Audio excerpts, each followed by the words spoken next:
Clara Whitmore never imagined her father's last phone call would be the one that sold her future. One debt and one ruthless name whispered in fear across the city. Adrian Volkov, one impossible demand.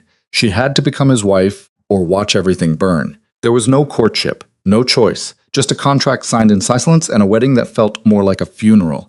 She thought marriage meant partnership, maybe even love. Instead, she got a mansion that gleamed like a jewel and a husband who looked at her like she didn't exist. Some prisons have golden bars. Hers had a wedding ring.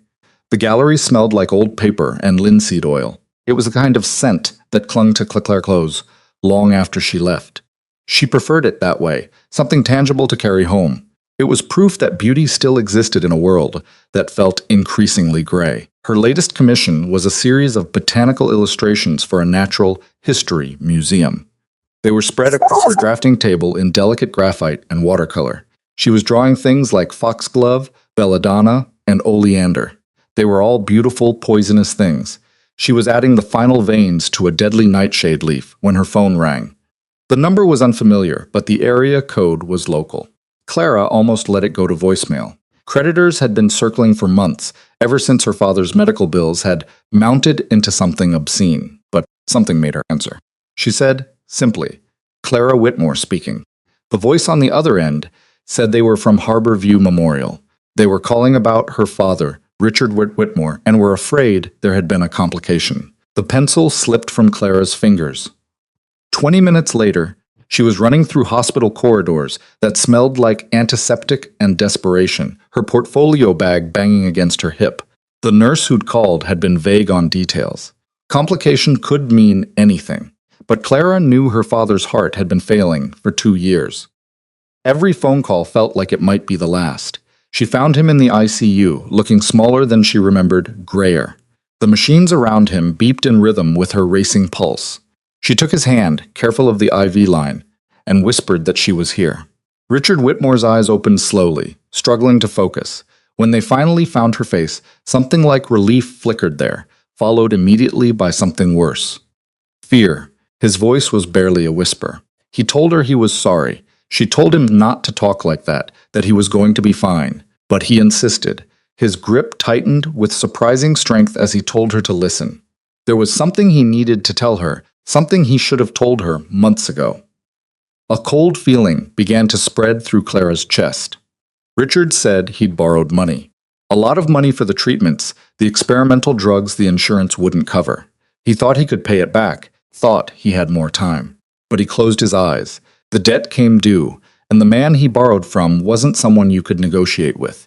Clara asked how much, though she wasn't sure she wanted to know. $250,000. The number hit like a physical blow. Clara's entire year of freelance work barely cleared $30,000. Her savings account held $8,012. She asked who he borrowed from. Richard's eyes opened again, and this time the fear in them was naked. Adrian Volkov. The name meant nothing to Clara, but the way her father said it, like invoking something dark and inevitable, made her skin prickle. Richard continued, the words tumbling out in a rush now, as if he was racing against time. He said Volkov came to see him that morning and made him an offer, a way to clear the debt completely. Clara's throat went dry. She asked what kind of offer. He wants you to marry him. For a moment, Clara was certain she'd misheard. The machines beeped. A cart rattled past in the hallway. The fluorescent lights hummed overhead. They were normal sounds in a moment that had suddenly become surreal. She finally managed to say that it was insane, that people can't just do that. But Richard interrupted her. He said Volkov can, and he will. He told Clara she didn't understand who Adrian Volkov is. He owns half the city, real estate, shipping, casinos, and the half he doesn't own legally. Well, the implication was clear. He's not a man who hears the word no. Clara suggested they go to the police, but with what evidence? Everything was done properly. The contract, the terms, interest rates, all legal on paper. Richard's laugh was bitter. That's how men like Volkov work. They make their devil's bargains look like legitimate business. Clara pulled her hand away, stood up, and paced to the window. Outside, the city sprawled in all directions, lights beginning to twinkle as evening fell. Somewhere out there was this Adrian Volkov, a man who apparently thought he could buy a wife like he'd buy a car. She said she wouldn't do it, that he couldn't force her to marry him. Richard agreed quietly. He said no, but he can take everything else. The house had been used as collateral. Her mother's jewelry, the one thing she left Clara, he had a legal claim to all of it now. He paused and said he made it clear that if she refused, the debt doesn't disappear. It transfers to her. Clara turned. She was listed as next of kin on the loan documents. Richard's voice broke. He'd never imagined this would happen. He felt he'd destroyed her life trying to save his. He was so sorry. The room felt too small, the walls closing in. Clara pressed her forehead against the cool glasses of the window, trying to breathe, trying to think. $250,000. She could work for 10 years and never pay off that kind of debt. Every penny she earned would go to a man she'd never met, a stranger who'd decided she was worth purchasing. She asked what he told him. Richard said he needed to talk to her first. He gave him 48 hours. His voice was fading now, exhaustion pulling him back under. He told Clara he wouldn't force her. If she wanted to refuse, he'd understand. They'd find another way somehow, but they both knew there was no other way. There was only the choice between bad and worse. Clara left the hospital as the sun set, painting the sky in shades of blood orange and bruised purple. She drove home on autopilot, her mind stuck in a loop of impossible thoughts. Marriage to a stranger, a man whose name her father had spoken like a curse. Her apartment felt too quiet when she let herself in. The plants she'd been sketching all week sat on the windowsill, perfect and poisonous. She'd researched them meticulously, learned every detail of how they lured in their victims with beauty before delivering death. Was that what this was? A beautiful trap? She didn't sleep that night. Instead, she sat at her laptop and typed Adrian Volkov into the search bar. The results were extensive and carefully curated. Adrian Volkov, CEO of Volkov Enterprises. Adrian Volkov breaks ground on new waterfront development. Adrian Volkov donates $2 million to a children's hospital. Society page photos showed a man in expensive suits at charity galas, always surrounded by important people. He always had the same expression, controlled, distant, untouchable. But it was the photos themselves that stopped Clara's breath. He was beautiful, but in the way a knife is beautiful. Sharp, dangerous, and impossible to look away from. He had dark hair, swept back from a face of all angles and shadows. His eyes were the color of winter ice. He had a mouth that looked like it had forgotten how to smile.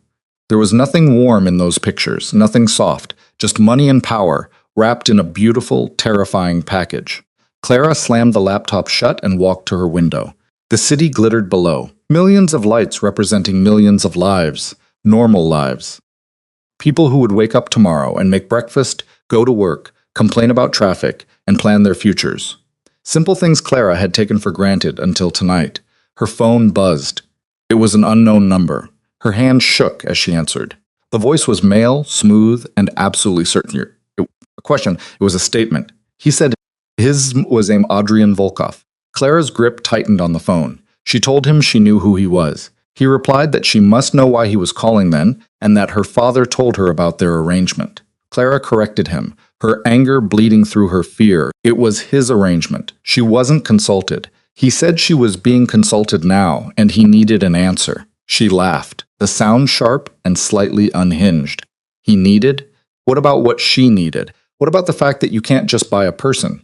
He said he wasn't buying her. He was offering her a solution to an impossible problem. Her father's debt was real, legal, and absolutely enforceable. She could marry him and it would disappear, or she could refuse and spend the next decade drowning in it. His tone never changed. It was calm and factual, as if discussing a business merger.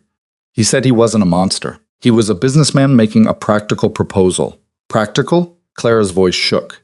She asked if he thought marriage was practical. He said this kind is. No love, no expectations beyond appearances. She would live in comfort, want for nothing. And in exchange, she'd play the role of his wife at necessary functions. That's all. She repeated the words numbly. That's all. And what would happen if she said no? He told her again. The debt stands. He'd collect every penny. He always collects what he's owed. There was no threat in his voice. He didn't need to threaten. The facts spoke for themselves. She told him she needed time to think. He gave her until tomorrow evening. He'd send a car for her at 7. They'd discuss the details then. He paused. He mentioned that he'd already had her father transferred to a private suite with the best cardiac team in the state. The experimental treatment was fully covered. He told her that her father would recover. Whatever she decided, he would keep his word on that. The line went dead before Clara could respond. She stood there in the dark, phone still pressed to her ear, and felt the trap snap shut around her. The car arrived exactly at 7 o'clock. It was a sleek black Mercedes with windows tinted dark enough to hide secrets.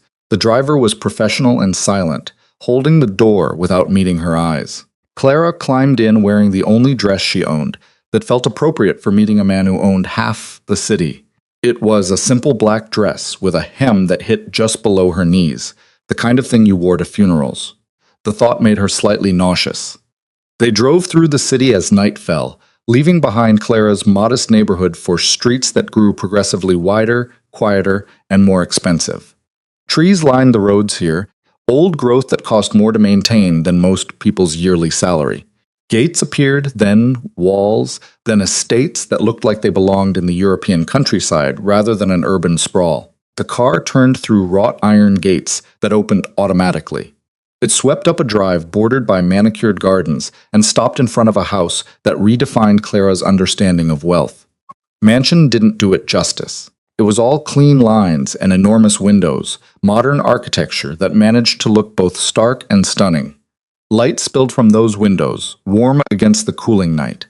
But somehow it didn't make the place feel welcoming. It felt like a museum. Beautiful, untouchable, cold. A woman appeared at the front door. She was in her early 50s, with her hair pulled back in a severe bun, wearing a uniform that screamed professional staff. She said Mr. Volkov was expecting her. Clara followed her through an entryway that could have fit her entire apartment. They went down a hallway lined with art that she recognized from auction catalogs. They were originals worth more than most houses. They entered a study that smelled like leather and expensive whiskey. Adrian Volkov stood with his back to the door, looking out windows that overlooked the gardens. Even from behind, he commanded the space. Tall, broad-shouldered, and perfectly still, like a predator waiting. He said, "Thank you to Mrs. Chen," telling her that would be all. The door clicked shut behind Clara, and suddenly the room felt smaller. He turned then, and Clara's breath caught despite herself. The photos hadn't done him justice. Or maybe they'd done him too much justice, because nothing could have prepared her for the reality of Adrian Volkov in person. He was devastating. That was the only word for it. Sharp cheekbones and a jaw that could cut glass. Dark hair that looked like he'd been running his hands through it. And those eyes, pale gray, cold as winter frost, were fixed on her with an intensity that made her feel simultaneously seen and dissected. He moved toward her with the kind of controlled grace that came from absolute confidence. He extended a hand and thanked her for coming. Clara stared at his hand for a moment before taking it. His grip was firm, warm, and over almost before it began. She asked if she had a choice. Something that might have been amusement flickered in those cold eyes. He said there's always a choice, and she made hers by showing up. He gestured to a pair of leather chairs near the fireplace, which was unlit just for show. He waited until she sat before taking the seat across from her, not beside her, across, maintaining distance. Adrian began by saying he didn't believe in wasting time, so he'd be direct. He needed a wife, not for love or companionship, but for appearances. His business required a certain stability. A family man is trusted in ways a bachelor isn't. Contracts go smoother. Investors feel more confident. It was strategic. Clara interrupted. Why her? If all he needed was someone to stand next to him at parties, there must be plenty of women who'd volunteer. Women he didn't have to blackmail. Adrian's expression didn't change. He said, blackmail is such an ugly word, and those women would have expectations, emotions, complications. Clara, on the other hand, had every reason to keep things simple. She didn't want this marriage any more than he wanted the complications of a real one. That made her perfect. Clara felt something cold settle in her stomach. He wanted someone who wouldn't bother him. He said he wanted someone who understands the terms. This was a business arrangement. She would fulfill her role, attend events, look happy, play the devoted wife in public. In return, her father's debt would disappear. She would live here comfortably, wanting for nothing. When enough time had passed and the business advantages had been secured, they would divorce quietly. She would walk away with a generous settlement. He made it sound so reasonable, so clean, like he was offering her a job, not a life. Clara asked how long. He said 2 years, 3 at most. And what about in private when there's no one watching? He said in private they would live separate lives. The house has 2 wings. She'd have hers and he'd have his.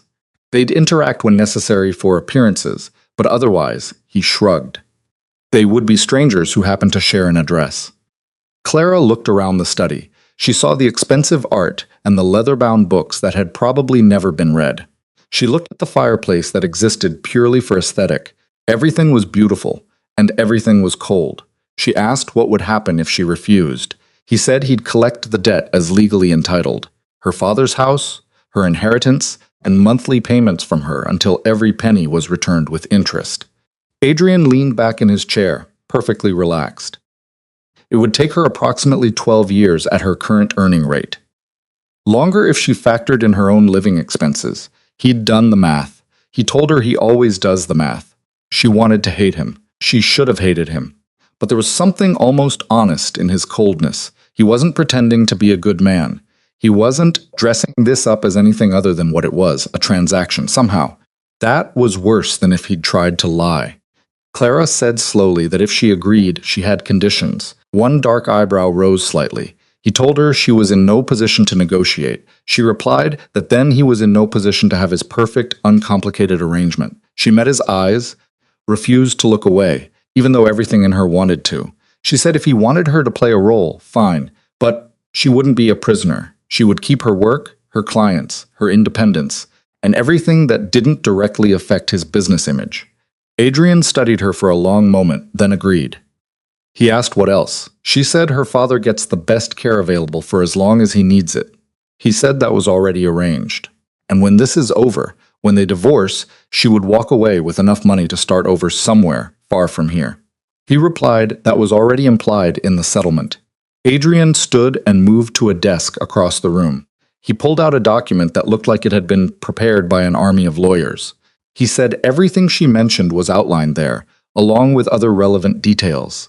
Financials, public expectations, termination clauses. He set it on the small table between them. He told her to read it and to have her own lawyer review it if she'd like. He would need an answer in 48 hours. Clara stared at the contract. It was thick, official, and terrifying. The kind of document that changed lives. And if she signed, he said they'd be married within the month. A quiet ceremony, immediate family only. A honeymoon for appearances, 1 week, with separate rooms. After that, life would proceed according to the terms. He paused. He told her she'd have everything she needed materially. He said he wasn't cruel, just practical. There it was again, that word practical. As if marriage could be reduced to terms and conditions. As if love was just an inconvenient complication to be avoided. Maybe he was right. Maybe Clara's ideas about marriage, partnership, companionship, and mutual respect were naive fantasies. Maybe this was actually more honest than most marriages. At least they both knew exactly what they were getting into. At least there would be no disappointment when love never came. Clara picked up the contract and said she'd read it. It was heavy in her hands. She told him he'd have her answer in 2 days. Adrian said Mrs. Chen would drive her home. He moved toward the door, then paused, looking back at her. For just a moment, something flickered in those cold eyes. It might have been curiosity or assessment, or nothing at all. He told her that for what it's worth, he was sorry her father put her in this position. But he thought they could make this work cleanly and simply.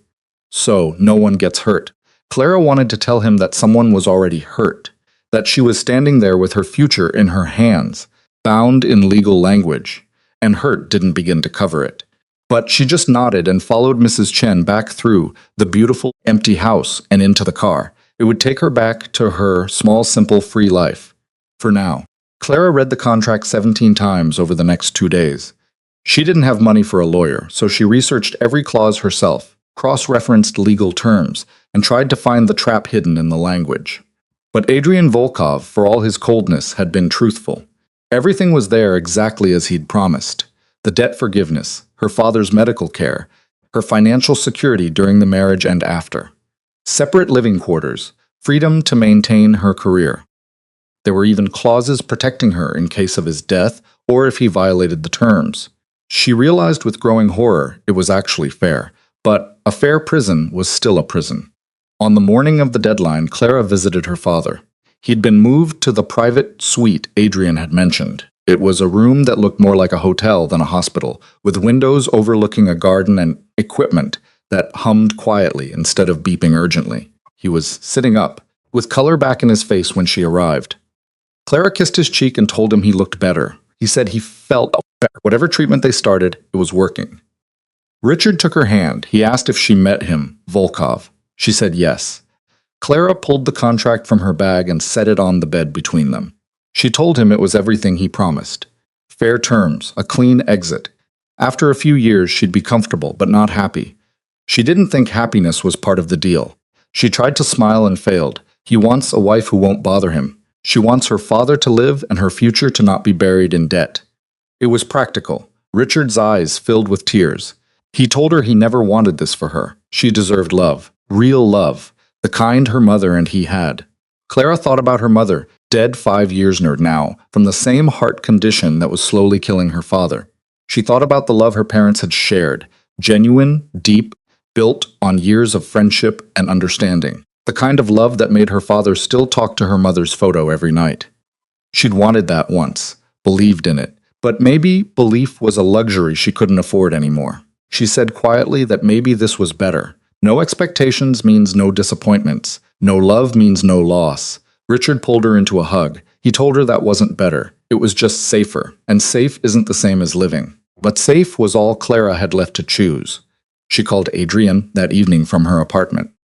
It was surrounded by half-finished sketches and plants that would never be anything but beautiful and deadly. She identified herself as Clara Whitmore. He said he knew. There was no surprise in his voice. He'd been expecting this call. He probably knew what she'd say before she said it. He asked for her answer. Clara looked around her apartment. It was small, cluttered, and hers. After today, it wouldn't be home anymore. After today, home would be a wing of a mansion where she lived like a ghost. She said yes, she'll marry him. He said good. If he felt anything about her agreement, satisfaction, relief, anything, it didn't show in his tone. He said he'd have Mrs. Chen contact her tomorrow with details. The wedding would be 2 weeks from Saturday. A small ceremony, immediate family only, as discussed. She said her father would need help getting there. He replied that it was already arranged. Medical transport, full support staff. He'd be comfortable. Adrian paused. He welcomed her to the arrangement and said he thinks she'll find he's a man of his word. Clara replied, that's what she was counting on. Because if he was a man of his word, then in 2 or 3 years, she'd be free. Free of the debt, free of the marriage, free of Adrian Volkov and his cold eyes and his practical proposals. She just had to survive until then. The line went dead, and Clara sat in the silence of her apartment on her last night of freedom and wondered if she'd just made the best decision of her life or the worst. Probably both. The next 2 weeks passed in a blur of arrangements that Clara barely participated in. Mrs. Chen handled everything with quiet efficiency.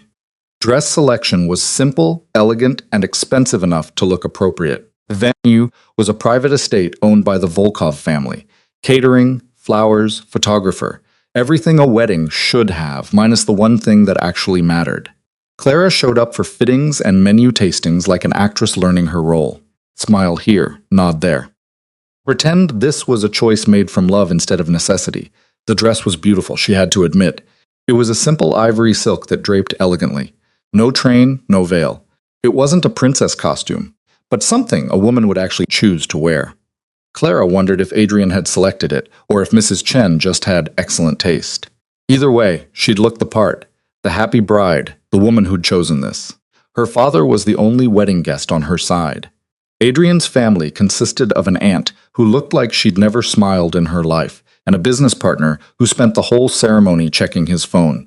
The ceremony itself lasted 12 minutes. An officiant hired for the occasion stood in a gazebo wrapped in white roses and spoke words about love and commitment that rang hollow in the perfectly manicured space. Clara said, I do, and felt like a liar. Adrian said, I do, and sounded like he was signing a contract, which essentially he was.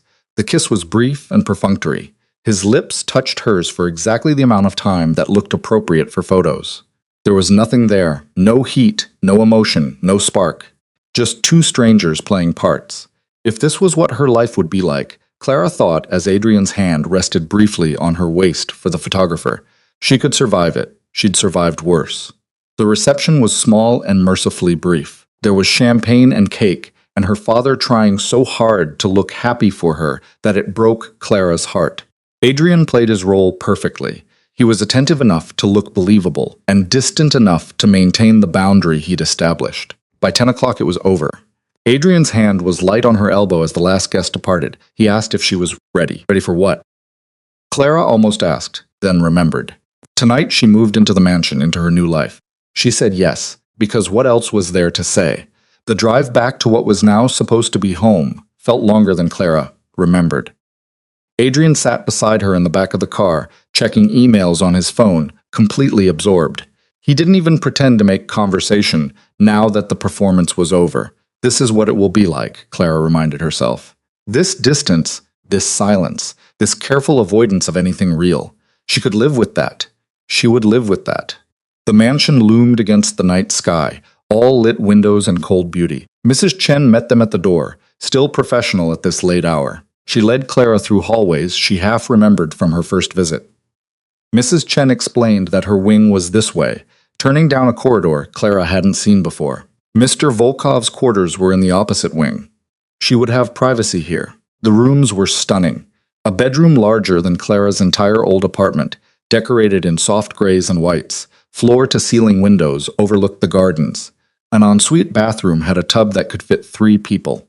A walk-in closet was already filled with clothes in her size. How had they known? And there was a small study perfect for her work. A gilded cage, Clara thought, but still a cage. Mrs. Chen said her belongings arrived that afternoon. She'd had them placed in the study, as she wasn't sure where Clara would prefer her art supplies. Clara's throat tightened. Her art supplies. The plant she'd been sketching. The few personal items that made up her entire life. All boxed up and delivered like she was moving into a hotel. She managed to thank her. Mrs. Chen nodded. She told her breakfast was at 7 if she'd like to join Mr. Volkov, though he typically eats in his study. The kitchen was always available if she preferred something different. Clara gently interrupted, saying she didn't need a tour. She'd figure it out. Mrs. Chen gave another nod. Of course. Good night, Mrs. Volkov. Mrs. Volkov. The name felt like a stone in Clara's chest. When she was finally alone, Clara unpacked her things slowly, trying to make this enormous, beautiful space feel like something other than a prison. Her sketches went on the desk. Her mother's jewelry box, one of the few things she'd saved from her childhood, on the nightstand. Her worn sketchbooks were lined up on a shelf. It didn't help. The room still felt like it belonged to someone else. Clara changed into her own pajamas, not one of the silk nightgowns she'd found in the closet. She climbed into a bed large enough to feel lost in. The sheets were soft, expensive, perfect. She'd never felt more alone. Somewhere in the opposite wing, Adrian was probably already asleep or working or doing whatever Adrian Volkov did when he wasn't playing the role of beautiful husband. It didn't matter. They were married in name only. Strangers sharing an address. 2 people who'd made a practical arrangement. No expectations, no disappointments, no love, no loss. Clara pulled the covers up to her chin and stared at the ceiling of her beautiful prison. She tried not to think about the fact that this was her wedding night, and her husband hadn't even said goodnight. This was the deal she'd made. This was the life she'd chosen. And somewhere in the dark, in the silence, in the space between what should have been and what was, Clara finally let herself cry. The first morning, Clara woke disoriented in sheets too soft, in a room too large, in a life that didn't feel like hers. Pale sunlight filtered through curtains she didn't remember closing, painting everything in shades of silver and white. For a moment, one blessed, ignorant moment, she forgot where she was. Then she saw the wedding dress, hanging on the closet door, still in its garment bag, and remembered everything. She was married to a stranger, living in his house, playing a role that would define the next 2 to 3 years of her life. Clara pushed herself out of bed and padded to the window. The garden stretched below, meticulously maintained, beautiful in that controlled way that left no room for wildness. A gardener was already at work, pruning something that looked perfect already, making perfection more perfect. Her phone said 6:47 a.m. Mrs. Chen had mentioned breakfast at 7. The question was whether Clara was expected to attend, or if that had just been polite information. Adrian had been clear about separate lives. Did that start immediately, or was there a grace period for appearances? She showered in the enormous bathroom, dressed in jeans and a sweater from her old life. A small rebellion against the designer clothes hanging in the closet. She made her way through the quiet house toward what she hoped was the kitchen. The mansion felt different in daylight. Less intimidating, maybe, but more sterile, like a showroom waiting for real people to give it life. Her footsteps echoed on marble floors. Somewhere a clock ticked, but otherwise there was silence. She found the kitchen by following the scent of coffee. It was massive, all stainless steel and marble countertops, the kind of space designed for professional caterers rather than actual cooking. Mrs. Chen stood at the center island, arranging what looked like a breakfast spread for 10 people.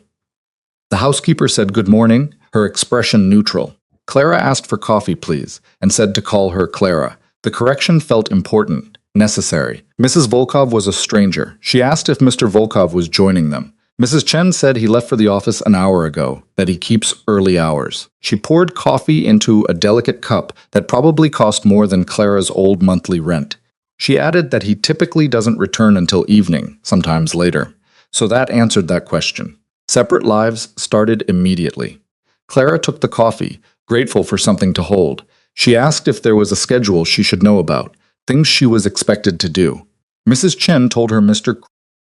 Volkov mentioned she was to have complete freedom with her time, aside from events that require her presence. Those would be communicated in advance, usually a week's notice at minimum. Mrs. Chen gestured to a tablet on the counter.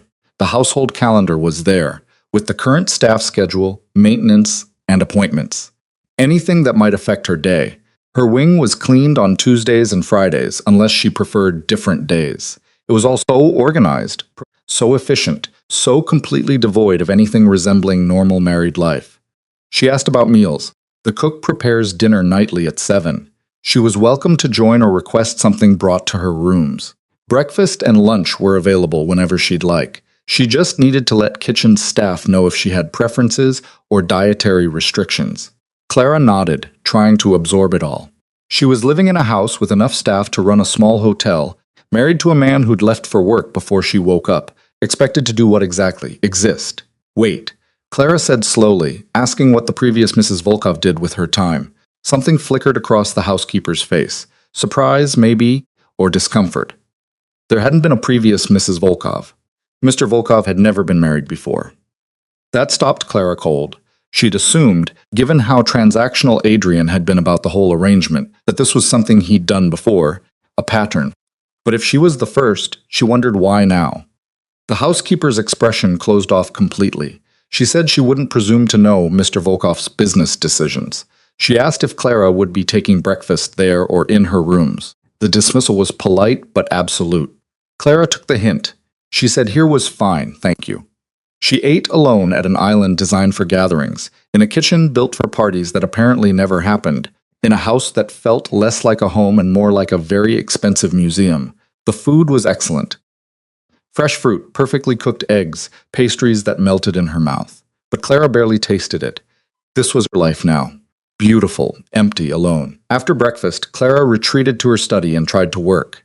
She had a commission due in 2 weeks, a series of botanical illustrations for a private collector. The work had always been her escape, her way of making sense of the world. Beauty rendered in precise lines and careful color. Control in a life that often felt chaotic. But today the pencil felt wrong in her hand. The paper was too white. The flowers she was supposed to be drawing, cherry blossoms, delicate and temporary, mocked her with their symbolism. She gave up after an hour of producing nothing but frustrated sketches and crossed out lines. The house beckoned, enormous and unexplored. Clara wandered through it like a ghost, opening doors to rooms that looked like they'd never been used. A library with floor-to-ceiling shelves, every book perfectly arranged and probably unread. A music room with a grand piano so pristine it might have been carved from ice. A gym that could service 20 people, a home theater, a wine cellar, a ballroom. So many rooms, so much space, and all of it felt hollow. She found herself in the main living area, the kind of room featured in architecture magazines, all clean lines and expensive furniture arranged for maximum visual impact. Everything was white or gray or a subtle beige. Nothing warm, nothing lived in. A photo sat on the mantel, the only personal item Clara had seen anywhere in the house. She picked it up and studied it. It was Adrian, maybe 10 years younger, standing beside a woman who had his eyes. The same cold gray, the same careful distance from the camera. They weren't touching, weren't smiling, but something in their posture suggested family. A voice from the doorway said that's Katerina, his sister. Clara spun around, nearly dropping the frame. A woman stood in the doorway, in her early 30s, with dark hair, expensively dressed, watching Clara with open curiosity. Clara stammered that she was sorry. She didn't hear anyone come in, setting the photo down carefully. The woman replied that's because she had a key. And Clara wasn't expecting visitors. The woman moved into the room with a kind of confidence that came from familiarity. She introduced herself as Diane Volkov, Adrian's cousin, and Clara must be the mysterious bride. Clara bristled slightly at the phrasing and said her name was Clara Whitmore, or Clara Volkov now, she supposed. Diane told her not to suppose too hard, that Adrian's never been big on sharing. Diane settled onto one of the pristine sofas, patting the cushion beside her. She wanted to hear everything. Adrian had been frustratingly vague about this whole sudden marriage thing. Clara perched on the edge of the sofa, unsure what to make of this unexpected guest. She said there wasn't much to tell. They met, they decided to get married, and it happened quickly. Diane's gaze was sharp and assessing. She said Adrian doesn't do anything quickly. He plans, he strategizes, he measures every possible outcome before making a move. So, either Clara was the most compelling woman he's ever met, or there was something else going on. The silence stretched. Clara didn't know what Adrian had told his family, what story he'd crafted to explain the sudden wedding. She didn't know what she was allowed to say. Clara finally offered that they wanted to keep things simple and private. Diane didn't sound convinced, but she let it drop. She said simple or not, Clara was family now, which means she's stuck with her showing up unannounced and being inappropriately nosy. She smiled, and it was the warmest thing Clara had seen since entering this house. She asked how she was settling in, and if Mrs. Chen was taking good care of her. Clara said everyone's been very efficient. Diane replied, that's one word for it, glancing around the sterile living room. She said Adrian's idea of comfort is minimalist to the point of depressing. Clara should redecorate, add some color, some life. Maybe something that doesn't look like it belongs in a corporate lobby. Clara thought about suggesting changes to a house that wasn't really hers in a marriage, that wasn't really real.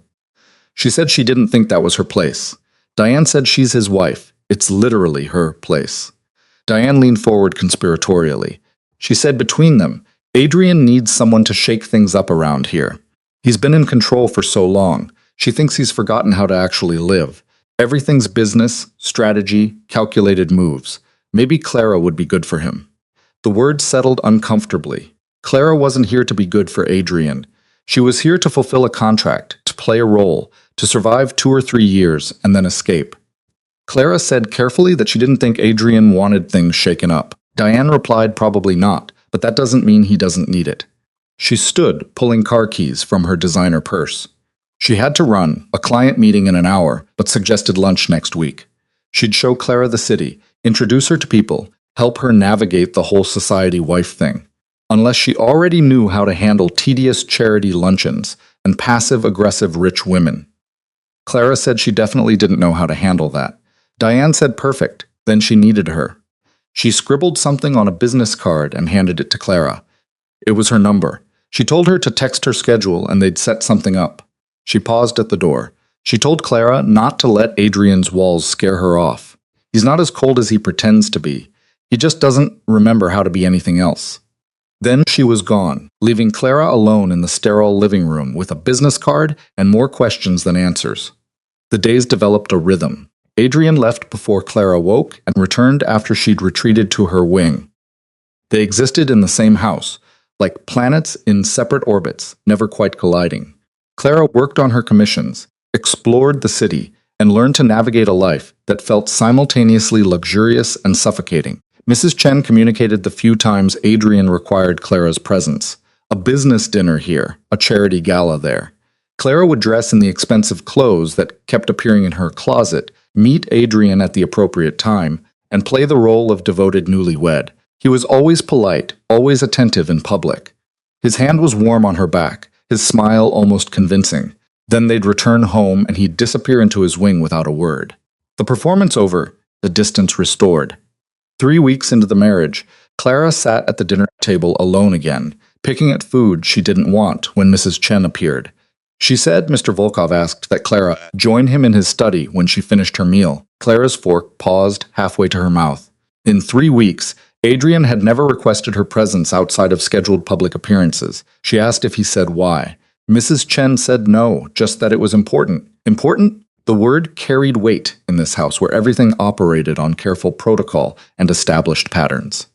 Clara abandoned her dinner and made her way through the house to Adrian's wing, territory she'd carefully avoided until now. His study door stood open, warm light spilling into the hallway. Clara paused at the threshold, suddenly nervous. This was his space, his sanctuary, and she was about to invade it.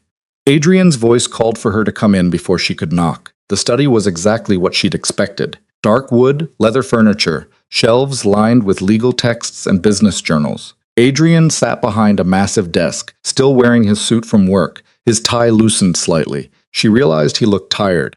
There were shadows under his eyes that hadn't been there at the wedding. Clara stayed near the door, uncertain, and said he wanted to see her. Adrian gestured to the chair across from his desk. He said they had a major event Friday night, and they needed to discuss details. Clara sat, hands folded in her lap like a student called to the principal's office. Adrian continued, pulling up something on his computer. It's the annual Riverside Foundation Gala. 500 guests, extensive media coverage, and most of the city's business and political elite. They'd be expected to make an entrance, stay for the duration, and participate in the auction. Clara said it sounded intense. He said it is. It's also the first major public appearance since their wedding. People would be watching, judging, looking for cracks. His gray eyes fixed on her with that unnerving intensity. He said they needed to be convincing. She thought they'd been convincing at the other events. He said those were warm-ups, small dinners, intimate gatherings. This was different. This was where reputations are built or destroyed, where the right impression can secure million-dollar deals or tank them. He paused. He needed her to understand what was at stake. Clara felt something defensive rise in her chest. She said she'd played her part at every event, smiled, made conversation, acted appropriately. What more did he want? He said he wanted her to look happy, not just polite, not just appropriate. Happy, like she chose this, like they were. He stopped, seemed to struggle with the word. Real. The irony wasn't lost on Clara. He wanted her to fake an emotion he'd specifically designed their arrangement to exclude. The words came out sharper than intended.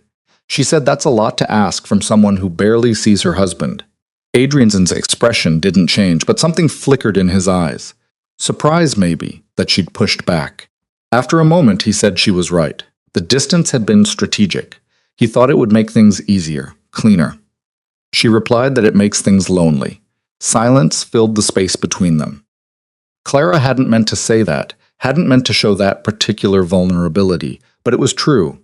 The house was enormous and empty, and she was more alone now than she'd ever been in her small apartment with its thin walls and noisy neighbors.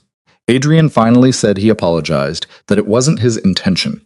She asked if it wasn't. He said himself that he wanted someone who wouldn't bother him, someone who'd stay out of his way. She was doing exactly what he asked. He said he knew. He stood, moved to the window, his back to her. He said it's exactly what he thought he wanted. But apparently, what works in theory doesn't always translate to practice. Clara waited, sensing there was more. Adrian continued. People were starting to comment, not publicly, but in those careful ways that matter in business. Questions about why they were never seen together outside required events, why she looked like she'd rather be anywhere else, why he seemed. He trailed off. Seemed what? Indifferent. He turned to face her. Indifference doesn't play well at these things. It makes people nervous. It makes them think the marriage is already failing, which makes them wonder about stability, which makes them hesitant about contracts and investments. So that's what this was about. Not loneliness or connection, but business. Always business. She asked what he wanted her to do. Gaze at him adoringly? Laugh at jokes that aren't funny? Pretend they have some grand love story when they both know this is just a contract? He said he wanted her to try. His voice was quiet but firm. For one night this gala, give people something to believe in. Then afterward, they could go back to their separate lives if that's what she preferred. Clara stood, suddenly exhausted by the conversation, by the whole situation. She said fine, she'll be the perfect devoted wife for his important gala. She'll smile and laugh and make everyone believe they're blissfully happy. But he shouldn't expect her to keep pretending when they're alone. She was halfway to the door when his voice stopped her. He said her name, Clara, She turned. Adrian's expression was unreadable, that careful mask he always wore. He knew this wasn't what she wanted, what she deserved, but he was trying in his own way. He thought distance was kindness. Maybe he was wrong. She agreed that maybe he was. Or maybe they were both just trying to survive something neither of them knew how to handle. She left before he could respond, her heart pounding harder than the conversation warranted. Something had shifted in that study, some small crack in the perfect cold arrangement they'd constructed. Clara wasn't sure if that was dangerous or necessary, maybe both. Friday arrived, wrapped in anxiety and expensive fabric. The gown that had been delivered to Clara's room that morning was stunning. It was a deep emerald silk that brought out the green in her hazel eyes. Elegant without being ostentatious, clearly chosen by someone with excellent taste and too much money. Clara stood before the mirror, while a stylist Mrs. Chen had hired worked on her hair, transforming her usual simple ponytail into something sophisticated. Makeup followed, subtle but effective, enhancing without overwhelming. By the time they finished, Clara barely recognized herself. She looked like she belonged at a high society gala, like someone who'd naturally be on Adrian Volkov's arm, like a completely different person. The stylist told her she looked beautiful, packing up her supplies. Clara stared at her reflection. Beautiful, polished, perfect fake. A knock on her door interrupted her thoughts. Mrs. Chen called that the car leaves in 10 minutes. Right, showtime. Adrian was waiting in the foyer when Clara descended the stairs, and for just a moment, one brief, unguarded moment, something crossed his face when he saw her. Not quite surprise, not quite appreciation. Something else entirely. Then the mask was back, and he was offering his arm, like they'd rehearsed this 1,000 times. Told her she looked lovely, and it sounded almost genuine. She replied that he cleaned up pretty well himself, taking his arm. He was wearing a tuxedo that probably cost more than her old car, perfectly tailored to his frame. If Clara was being objective, which was difficult when her hand rested on his arm and she could feel the warmth of him through the fabric, Adrian Volkov was devastatingly attractive. Too bad his personality was ice. The gala was held at the Riverside Grand Hotel, a historic building that dripped old money and older traditions. They arrived fashionably late, which Clara assumed was Adrian's strategy, and immediately became the center of attention. Cameras flashed. People turned to stare. Whispers followed them through the marble-floored lobby. Adrian murmured for her to smile, his hand settling at the small of her back, like she was happy to be here. Clara smiled. Bright, warm, completely artificial. She whispered back. "Better?" He whispered. "Perfect." They moved through the crowd like dancers who'd practiced their routine. Adrian introduced her to an endless parade of important people. CEOs, politicians, society matriarchs, all of them studying Clara with varying degrees of curiosity and judgment. She shook hands, made appropriate small talk, laughed at mediocre jokes, and played her role so well, she almost convinced herself. A silver-haired man whose name Clara had already forgotten told Adrian that his wife was charming. Adrian replied that he was very lucky, and his hand tightened slightly on her waist, almost possessive. Clara looked up at him, found him already looking down at her, and for a second the act felt less like an act. Then the moment passed, and they were moving again, circulating through the ballroom, maintaining the performance. The evening blurred into a succession of conversations that all felt the same. Yes, the wedding had been wonderful. No, they weren't planning a honeymoon yet because Adrian's schedule was too demanding. Yes, she was adjusting to married life beautifully. Yes, they were very happy. Lies wrapped in silk and champagne. Clara excused herself to the restroom after the 3rd hour, needing a break from the smiling and the pretending. The ladies' lounge was mercifully empty. All marble and gilt mirrors, and a sitting area that probably cost more than most people's homes. She was touching up her lipstick when 2 women entered, clearly mid-conversation. One was saying she couldn't believe Adrian actually went through with it, that marriage was the last thing anyone expected from him. The other replied that she was pretty enough, she supposed, though very common. She'd heard she was some kind of artist. Can you imagine? Clara froze, hidden by the angle of the mirrors, suddenly invisible. The first woman continued that the rumor was, it's a business arrangement. Something to do with his expansion into European markets. Apparently, having a wife makes him look more stable, more trustworthy. The other replied, how practical. She'd give it a year before he gets bored and finds a mistress. She said, you know how these arranged marriages go. They laughed, the sound echoing off the marble, and Clara felt something cold settle in her stomach. It shouldn't hurt. These women were strangers, and they were right about the arrangement part. But hearing her marriage dismissed so casually, and herself judged so harshly, stung more than she'd expected. The women finally left, still laughing, and Clara took a moment to steady herself before returning to the ballroom. Adrian was waiting near the bar, scanning the crowd. His expression when he spotted her was almost concerned. He said she was gone a while as she approached. Clara lied, saying it was a long line. She was fine. He said she didn't look fine. She looked upset. That was perceptive and unexpected. She said she was just tired, that these events were exhausting. Adrian studied her for a moment, then made a decision. Let's get some air. He led her through French doors onto a balcony overlooking the river.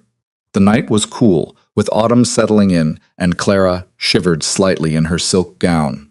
Adrian immediately shrugged out of his jacket and draped it over her shoulders. The gesture was so automatic, so natural, that it caught Clara off guard. She murmured, "Thank you." They stood in silence, watching the city lights reflect on the water. Music drifted from the ballroom behind them, but here it was quieter, almost peaceful. Adrian finally asked what happened in there. She said it was nothing, just that she overheard some people talking about them. He knew it wasn't a question. Clara nodded. He asked what they said. The words spilled out before she could stop them, all the hurt she'd tried to swallow. The truth, mostly, that this is an arrangement, that he married her for business reasons, that she was common and inappropriate, and he'd probably take a mistress within the year. Adrian's jaw tightened. He told her to give him names. The women who said that, give him their names, and he'd make sure they regret it. Clara turned to face him, startled by the anger in his voice. She told him he couldn't. He said he could do whatever he wanted. No one speaks about his wife that way, she corrected him. His fake wife, in a fake marriage. They weren't wrong. His hands gripped the balcony railing, knuckles white. He said they were wrong. This marriage is real legally, socially, in every way that matters publicly. And she was not common. She was talented, intelligent, and graceful under pressure. She had handled every impossible situation he'd put her in with more dignity than most people could manage. The compliments hit like unexpected blows. Clara didn't know what to do with them. She asked quietly why he cared what they think. Adrian stopped and seemed to struggle with the answer. Because the arrangement might be practical, but that doesn't give anyone the right to diminish her. She deserved respect. She'd earned it. Something in Clara's chest loosened slightly. It wasn't love, wasn't even affection, really, but it was more than she'd expected from him, more than indifference.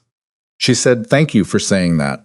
Adrian looked at her then, really looked at her, and Clara saw something shift in those gray eyes, like he was seeing her for the first time as an actual person, rather than a role to be filled. He finally said they should go back inside. The auction was starting soon, and they were expected to participate. Clara nodded and started to remove his jacket. He told her to keep it, that she was cold. They returned to the ballroom together, his jacket still draped over her shoulders. Somehow the gesture felt more intimate than any of their practiced public affection. The auction was exactly what Clara expected. Obscene amounts of money thrown at luxury items and exclusive experiences. Adrian bid on and won a week at some villa in Tuscany that he'd probably never use. Clara tried not to think about how much money had just been spent on something so pointless. Midnight approached and the crowd began to thin. Adrian guided Clara toward the exit, his hand once again at her back, both of them exhausted from maintaining the performance. The car ride home was quiet. Adrian was checking emails on his phone, and Clara was staring out the window at the city sliding past. They'd survived the gala, convinced everyone they were believably happy. Mission accomplished. So why did Clara feel more unsettled now than she had before? The mansion was dark when they arrived, just security lights illuminating the path to the door.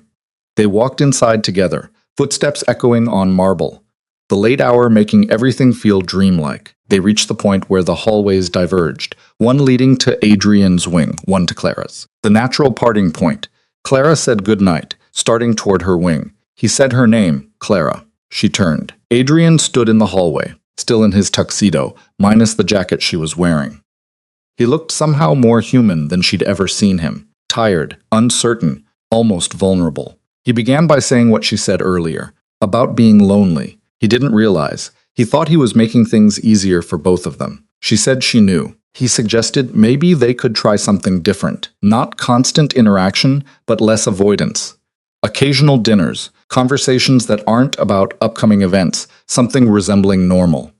Clara's heart did something complicated in her chest. This wasn't romance. It wasn't even friendship, really, but it was an olive branch, an acknowledgement that complete isolation wasn't working. She said softly that she'd like that. Adrian nodded. "Good night, Clara." "Good night." Clara made it to her room before the tears came. Not sad tears exactly, but something more complicated. Relief maybe, or hope, or just exhaustion from holding everything in for so long. She hung up the gown, removed the jewelry, and washed off the makeup that had made her look like someone else. And when she finally climbed into bed, she was wearing Adrian's tuxedo jacket because it was warm. And because, for some reason, she didn't want to examine, she wasn't ready to give it back yet. The next morning, Clara woke to find a note slipped under her door. It was Adrian's handwriting, clean and precise. It said dinner tonight, 7 p.m., in the main dining room. He added that if she preferred not to, he understood. But he meant what he said about trying.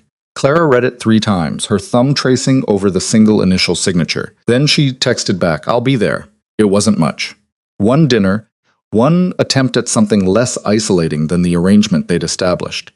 But it was more than they'd had before, and for the first time since saying "I do" in that garden gazebo, Clara felt something other than resignation about her marriage. She felt curious. Dinner became a ritual neither of them had planned, but both seemed to need, not every night. Adrian's schedule was too unpredictable for that. But 3 or 4 times a week, they'd meet in the dining room at 7 and share a meal like 2 people learning a language neither spoke fluently. The first few dinners were awkward, filled with long silences and careful small talk about safe topics. The weather, Clara's latest commission, Adrian's upcoming business trip to Chicago. Conversation that skimmed the surface without diving deeper. But slowly, incrementally, something shifted. 2 weeks after the gala, Clara arrived at dinner to find Adrian already seated. His tie was loosened, and he looked more relaxed than she'd seen him. A bottle of wine sat open on the table. Not the expensive vintage they served at events, but something simpler. She asked if he had a rough day, taking her usual seat across from him. He said 3 contract negotiations, 2 conference calls with London, and a supplier who thought he could renegotiate terms mid-deal. Adrian poured wine into both their glasses. So yes, it was rough. She asked if he won. He said always, without arrogance, just fact. The supplier will honor the original contract or find himself blacklisted from every major buyer in the region.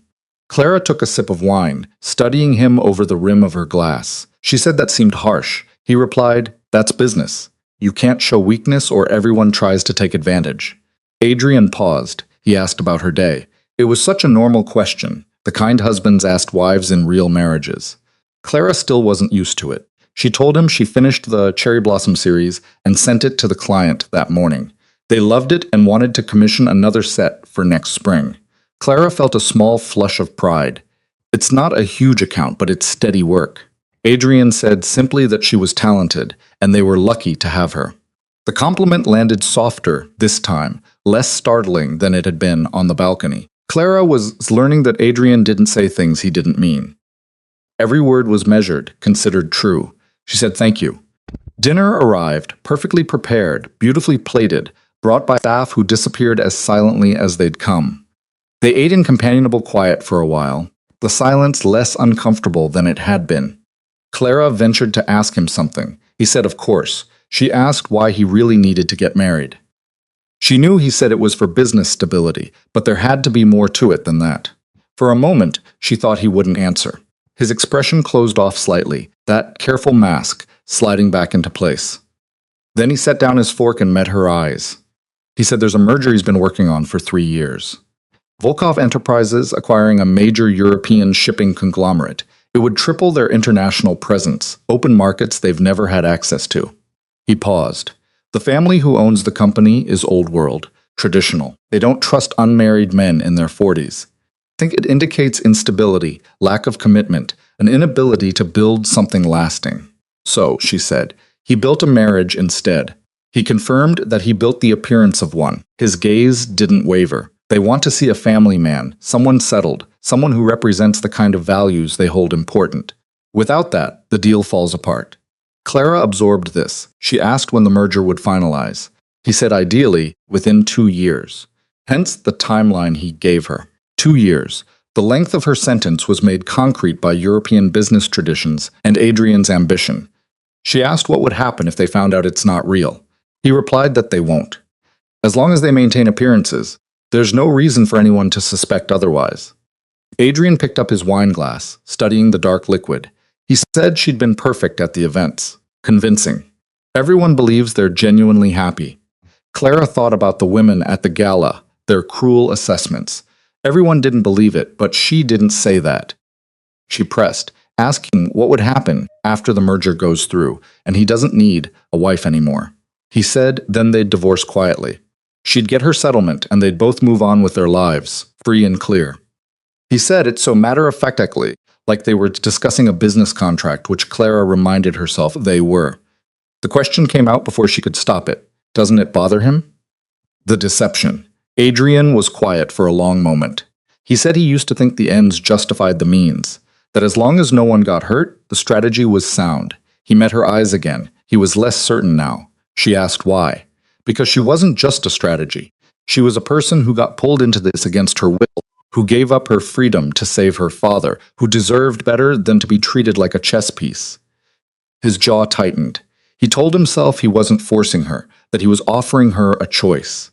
But a choice between bad and worse isn't really a choice at all. The admission hung between them, raw and unexpected. Clara didn't know what to do with this version of Adrian, the one who questioned his own actions, who seemed almost guilty. She said quietly that he was keeping his end of the bargain. Her father was getting the best care available.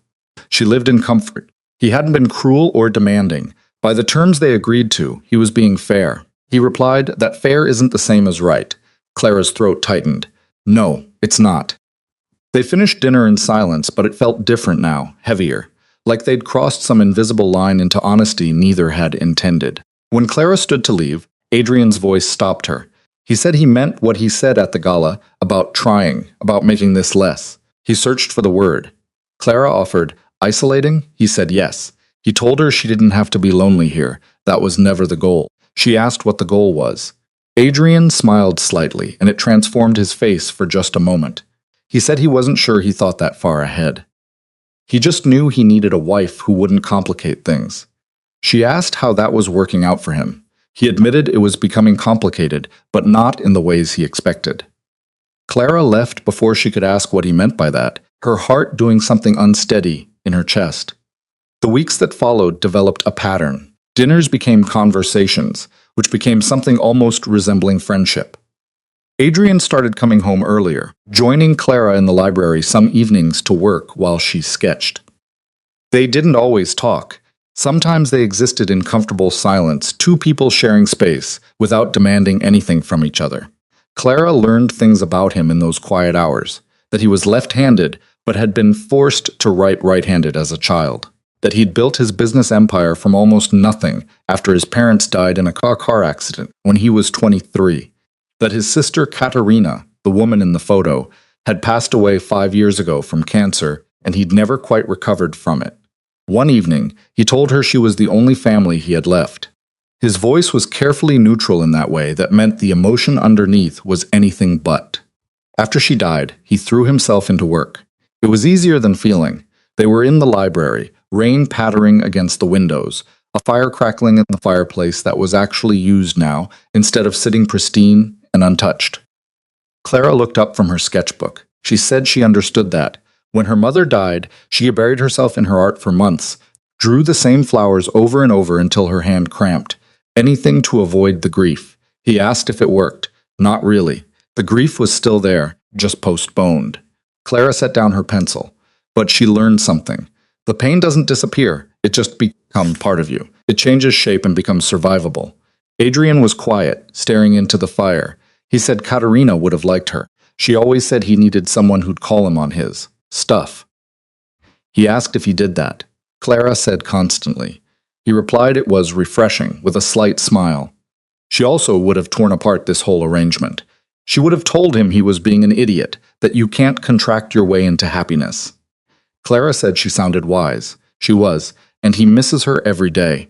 Adrian's hands tightened on the arms of his chair. He thinks that's part of why he structured this marriage the way he did. No emotional investment means no loss. You can't grieve what you never let yourself care about.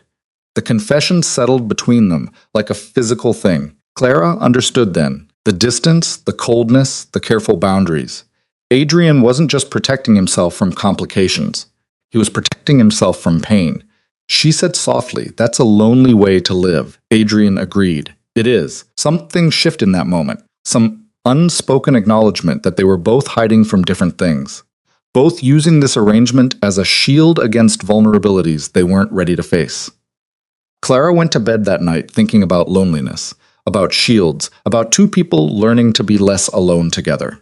It should have stayed simple, should have remained within the careful boundaries they had established. But life, Clara was learning, rarely cooperated with plans. She realized something was wrong on a Tuesday morning, 3 months into the marriage. Nausea woke her before dawn, sending her stumbling to the bathroom. She blamed it on the rich dinner from the night before, took some antacid, and tried to go back to sleep. But it happened again Wednesday and Thursday. And by Friday, when the smell of coffee made her gag, Clara felt the first whisper of an impossible suspicion. No, it couldn't be. They'd been so careful. That one night, the night that still lived in her memory in fragments of heat and unexpected connection, had been weeks ago.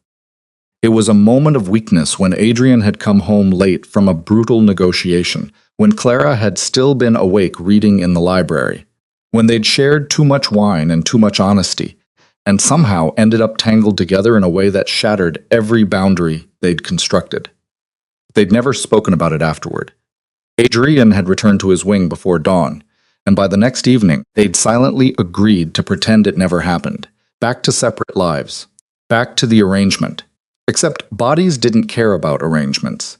Clara bought 3 pregnancy tests on her way home from visiting her father. Her hands were shaking as she paid cash like she was purchasing something illicit. She took them to her bathroom, locked the door, even though Adrian never came to her wing uninvited, and waited. Positive. All 3. Clara sank to the floor. Tests scattered around her, and tried to process what this meant. She was pregnant with Adrian's child in a marriage designed to end, in an arrangement that explicitly excluded the possibility of this exact scenario. The panic came first, sharp and overwhelming. Then the planning part of her brain kicked in. The part that had gotten her through her mother's death and her father's illness, and the impossible choice that led to this marriage. She couldn't raise a child here. Couldn't bring a baby into this cold, empty arrangement where love was forbidden and emotions were complications to be avoided. A child deserved more, deserved parents who wanted them, a home filled with warmth, a life built on something real. Clara had been surviving in this gilded cage, convincing herself she could make it 2 or 3 years. But a child changed everything. She would leave. She had to leave. She would save enough money, plan carefully, and disappear before Adrian even knew. Before he could turn this child into another contract, another strategic asset to be managed. The decision solidified over the following days. Clara opened a new bank account at a different institution, one Adrian's people couldn't track. She started transferring small amounts from the household account Mrs. Chen had given her access to. Nothing large enough to trigger attention, but enough to build an escape fund. She researched cities far from here, places where she could start over. She maintained the facade perfectly. She still showed up for dinners when Adrian was home, still made appropriate conversation, still played the role of beautiful wife at the 2 events they attended that week. But inside, she was planning her exit. 2 weeks after the positive test, Clara had almost enough saved. Another month, maybe 2, and she could disappear cleanly. She'd leave a note, nothing cruel, but nothing that invited pursuit. By the time Adrian realized what had happened, she'd be gone. The plan was solid, careful, sound. Then everything fell apart on a Wednesday night. Clara was in her study, reviewing bus schedules to a city 1,200 miles away, when she heard shouting from somewhere else in the house. Male voices raised in anger. It was unusual in a place that ran on perfect, quiet efficiency. She moved into the hallway, following the sound. It led to Adrian's wing, to his study, where the door stood partially open.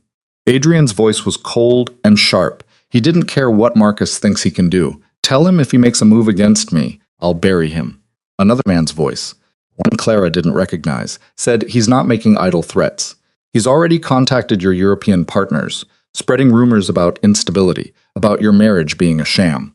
Adrian replied to let him spread whatever he wants. He had documentation, proof, a wife who shows up when required and plays her part perfectly. The other man said that might not be enough. Marcus has connections. If he can cast enough doubt, convince the merger partners that your marriage is fraudulent. Adrian insisted it's not fraudulent. It's legal, binding, and entirely legitimate. Clara's hand pressed against the wall, steadying herself. Someone was actively trying to destroy Adrian's merger, using their marriage as ammunition. The unknown man continued. There was something else. Marcus had hired someone, a professional. They'd intercepted communication suggesting he's planning something more direct. Direct how? The kind of direct that eliminates problems permanently. The silence that followed felt heavy with implication. Clara's blood ran cold. Adrian's voice had gone quiet, dangerous. He said, "We don't know, but soon." He's getting desperate, and desperate men do stupid things. He ordered security to be doubled, with eyes on everything. The house, the office, anywhere he went regularly. And Clara, make sure she's protected too. The man replied that it was already done. He'd had a team on her since they got the first hint of Marcus's plans. Clara stepped back from the door, mind racing. Adrian had security watching her, had known there was danger, and hadn't said a word. She should have retreated to her wing. Should have pretended she'd never heard any of this. Instead, she pushed the door open fully and walked in. Both men turned. Adrian's expression shifted from surprise to concern to something that might have been anger. He asked how long she'd been standing there. She looked at the other man, older, graying, with the bearing of someone from the military or law enforcement. She asked who he was. He introduced himself as James Reeves, head of Volkov Enterprises Security. He glanced at Adrian and said he'd give them privacy. He left, closing the door behind him, and suddenly Clara was alone with Adrian in a room that felt too small. Clara demanded to know when exactly he was going to tell her that someone was threatening him, that there was danger. He said he was handling it, that she didn't need to be involved. She said she was involved.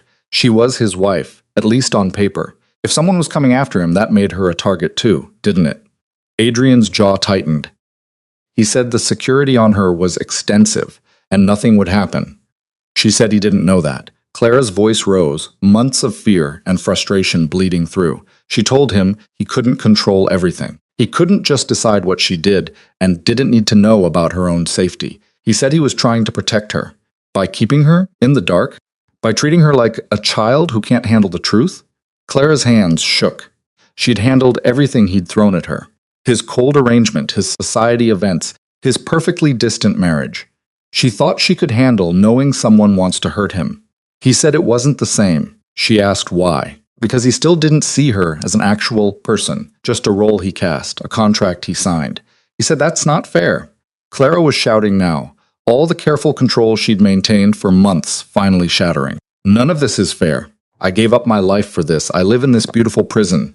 I play pretend at your events. I smile when I want to scream. And the one time something real and dangerous happens, you don't even think I deserve to know. Adrian stood and moved toward her. She told him not to. She stepped back. Don't try to tell me this was for my own good. Don't make excuses. Just don't. The silence stretched between them, but both breathing hard, years of unspoken tension finally erupting. Adrian finally said she was right. She deserved to know. He should have told her the moment they learned about Marcus's plans. The admission deflated some of Clara's anger. She asked why he didn't. He said because he didn't want her to be scared. He didn't want to add one more burden to everything he'd already put on her. He ran a hand through his hair, the careful control slipping, and because the idea of something happening to her, of someone hurting her because of him, because of this arrangement he forced on her, he stopped. But Clara heard what he didn't say. She heard the fear underneath the words. She said she can handle being scared. She can't handle being kept in the dark. He said he knew, and he was sorry. He met her eyes. From now on, full transparency about the threats, the security, all of it. He said she was right. She deserved that much. Clara wanted to stay angry, wanted to hold on to the righteous fury that had carried her into this room. But exhaustion was winning. Exhaustion and fear, and the weight of the secret she was carrying. A secret that suddenly felt more dangerous than ever. If someone was targeting Adrian, if there was a real threat, then her plan to disappear became more complicated. She couldn't just vanish. That would raise questions, might put her in more danger. But staying meant continuing the deception, continuing to hide the pregnancy while planning her escape. She asked what he was going to do about Marcus, about the threats. He said what he always does: remove the problem before it can escalate. Adrian's expression hardened. Marcus made a mistake going after his family. He'll learn that lesson. Family. The word sent something complex through Clara's chest. She wasn't his family. Not really. But he'd said it like he believed it. She told him quietly to be careful. He said he always is. Adrian moved closer, and Clara didn't step back this time. He asked if they were okay after this. The question was so uncertain, so unlike his usual confidence that Clara felt her remaining anger dissolve. She said they were okay, but she needed no more secrets. If there's danger, if something changes, she needs to know. He agreed. Full transparency. About everything. Clara's hand instinctively moved toward her still flat stomach before she could stop it. Adrian's gaze followed the movement, and for one terrible moment she thought he knew. But then he just nodded and said to get some rest. Tomorrow he'd have Reeves brief her on the security protocols. She should know what measures were in place. She thanked him. Clara left his study, made it back to her wing, closed the door, and slid down against it. Full transparency. The words echoed in her mind, mocking her. She was keeping the biggest secret of all, planning to leave, carrying his child without his knowledge. Everything he'd just asked her for, she was violating. But what choice did she have? Tell him about the baby and watch him turn it into another contract, another strategic asset, another piece in whatever game he was playing. No, she'd keep her secret a little longer. Just until she had enough money, enough of a plan, enough distance to ensure he couldn't follow.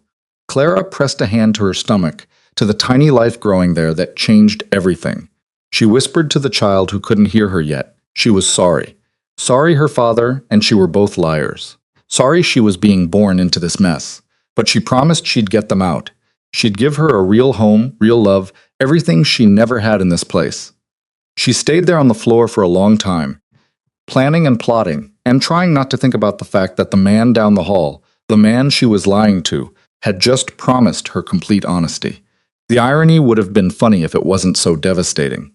The next morning, James Reeves arrived at breakfast with a folder full of security protocols and a calm professionalism that should have been reassuring. It just made Clara more aware of how dangerous the situation had become. He explained there were 4 agents assigned to her at all times. She wouldn't see them, but they were always there. When she leaves the house, they follow. When she's home, they monitor the perimeter. Clara stared at the photos of serious-faced men and women she'd never noticed. 4 people watching her, constantly. He said it was necessary. Marcus Dalton isn't subtle when he decides to make a move, and they had intelligence, suggesting he sees her as leverage. Reeves's expression was grim. Taking her would hurt Adrian more effectively than any business maneuver. The words settled like ice in Clara's stomach. She wasn't just Adrian's wife in name. She was a target, a weakness someone thought they could exploit. She asked how long this had been in place. He said since about a week after her wedding. Mr. Volkov wanted her protected from the start, a week after the wedding. All this time, she'd thought she was alone in the city, invisible, free to plan her escape. But she had been watched, monitored, every movement tracked by people whose job was to keep her safe, every movement that would make it impossible to disappear without being caught. Clara's carefully constructed exit plan crumbled in her mind. She couldn't just buy a bus ticket and vanish, couldn't pack a bag and slip away in the night. 4 trained professionals would stop her before she made it to the end of the driveway. She was more trapped than she'd ever realized. Reeves was watching her with concern and asked if she was all right. She said she was fine, just processing. Clara forced herself to focus. She asked what else she needed to know. Reeves walked her through protocols, safe words, emergency contacts, and what to do if she noticed anything suspicious. Clara absorbed it all mechanically, her mind spinning with the implications. When he finally left, Adrian appeared in the doorway of the dining room. He said that was a lot of information and asked how she was holding up. She said she was fine. He said she didn't look fine, she looked pale. He moved closer, studying her face. He asked if she was feeling all right, if he should call a doctor. Clara's heart jumped. No, she was just tired. She didn't sleep well. Adrian's expression softened slightly. This was a lot to take in. The security, the threats. He knew it was overwhelming. Clara said, perhaps too sharply, that she could handle it. He said he knew she could. Adrian pulled out a chair and sat across from her, but she didn't have to handle it alone, whatever she needed. More security, someone to talk to, anything. Just ask. The kindness in his voice, the genuine concern made Clara want to scream. He was actually trying to be a decent person, a decent husband, and she was lying to him with every breath. She said slowly that she did need something. He told her to name it. Space. Just a few hours without security watching her, without feeling monitored. Clara met his eyes. She knew it was necessary, but it was suffocating. She needed to feel like she could still breathe. Adrian considered this. He could have the team pull back slightly when she was in the house, give her more privacy in her wing, but when she left, they would stay close. That was non-negotiable. It wasn't what Clara needed, but it was something. She thanked him. He asked if there was anything else. Yes, she wanted to say, I need you to let me go. I need to raise this child somewhere far from here, somewhere safe, somewhere real. I need to stop pretending this marriage could ever be anything but a beautiful lie. But instead, she just shook her head and said, no, that's enough. Adrian stood but hesitated before leaving. He said he meant what he said last night about transparency. If something was wrong, if she needed something, please tell him. The guilt rose like bile in Clara's throat. She said she would. Another lie, another betrayal, another day in a marriage built on contracts and convenience, and carefully maintained distance. Except the distance wasn't as careful anymore, and the convenience had become complicated, and Clara was running out of time to escape before everything fell apart completely. That night, alone in her wing with security she now knew was watching, Clara made a decision. She couldn't leave yet. The security made that impossible. But she could prepare, could save money, could research, could plan for the moment when the threats ended and the surveillance relaxed, and she could finally run. And in the meantime, she'd play her role. Perfect wife, devoted partner, woman who'd chosen this life. She just had to survive a little longer. Just had to keep her secrets a little while more. Just had to hope that when everything finally fell apart, because it had to, she'd be far enough away that the explosion couldn't touch her. Clara pressed a hand to her stomach, to the secret growing there, and whispered another promise into the darkness. Soon, I'll get us out soon. Just hold on. But even as she said it, she knew the truth. She was holding on to a plan that felt less solid every day, to a marriage that kept surprising her, to a man who was supposed to stay distant but kept becoming real, and to the terrifying possibility that maybe, just maybe, she didn't want to leave as much as she thought she did. That was the most dangerous thought of all. The thought haunted Clara through the following weeks, as winter settled over the city in sheets of gray rain and early darkness. She found herself watching Adrian across the dinner table, studying the way he listened when she talked about her work, the small smile he developed when she made a dry observation about the society events they attended. He was becoming real to her in ways that terrified her more than any threat from Marcus Dalton ever could. The pregnancy progressed in secret. Morning sickness gave way to an exhaustion Clara blamed on stress. Her clothes still fit, her body not yet betraying what she was hiding, but she knew it was only a matter of time. Soon there would be visible proof, undeniable evidence of that one night when the boundaries had shattered, and they'd been just two people seeking connection in the dark. Clara made doctor's appointments under a false name at a clinic 40 minutes away, paying cash, wearing sunglasses like some kind of spy. The security team followed at a distance, but never interfered with her errands. She told herself she was protecting the baby, protecting herself, that Adrian couldn't know because he'd turned this child into another contract, another strategic asset. But deep down, in places she didn't want to examine, Clara knew the real reason she hadn't told him. She was afraid. Afraid of what it would mean. Afraid of how it would change the already complicated thing developing between them. Afraid that telling him would make leaving impossible. And she still planned to leave. She had to leave. The bank account grew slowly but steadily. The research folder on her laptop expanded with information about cities, apartments, and job opportunities. Every week, she told herself it would be soon, just a little longer. Then came the night everything changed. Clara was in her study, sketching half-heartedly while rain hammered against the windows. Adrian was supposed to be at a business dinner downtown, something with potential investors that would run late. She'd begged off, claiming a headache that was only partially a lie. The nausea had returned with a vengeance that afternoon, and all Clara wanted was to be alone with saltines and ginger tea. She was reaching for her cup when the house security alarm shrieked to life. The sound was deafening, disorienting. Clara jumped, knocking over her tea, the liquid spreading across her sketches. Then the lights went out, plunging everything into darkness, broken only by emergency lighting that kicked in seconds later. Her phone buzzed. It was a text from an unknown number. "Stay in your room. Lock the door. Security en route." Clara's heart hammered against her ribs. This was real. This was actually happening. Someone was in the house or trying to get in, and she was alone. She ran to the door, locked it, then pushed her heavy desk in front of it for good measure. Her hand shook so badly she could barely grip her phone to call Adrian. He answered on the first ring. He asked if she was safe and where she was.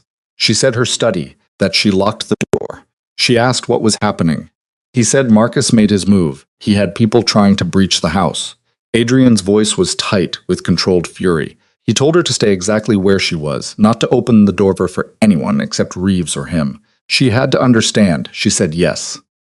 He told her he was 10 minutes away. Reeves and his team were already engaging the intruders. She was safe as long as she stayed locked in. A crash echoed from somewhere in the house, followed by shouting. Clara pressed herself against the wall, phone clutched to her ear. She told him she was scared. He said he knew, and he was sorry. But he told her to listen to him. She was in the most secure room in the house. The walls were reinforced. The door was steel behind the wood facade. The windows were bulletproof. Nothing was getting through. She whispered, "Okay." She hadn't known any of that, hadn't realized she'd been put in a panic room disguised as a study. He told her to stay on the line with him. He was almost there. More crashes, more shouting, then a sound that made Clara's blood freeze. Gunshots, sharp cracks that echoed through the house, impossibly loud, even through walls and distance. He said that's Reeves's team. They were handling it. "Just breathe, Clara. In and out. Stay with me." She tried to breathe, tried to focus on Adrian's voice in her ear rather than the sounds of violence happening somewhere in her home. The home that had never quite felt like hers, but had become familiar, safe until now.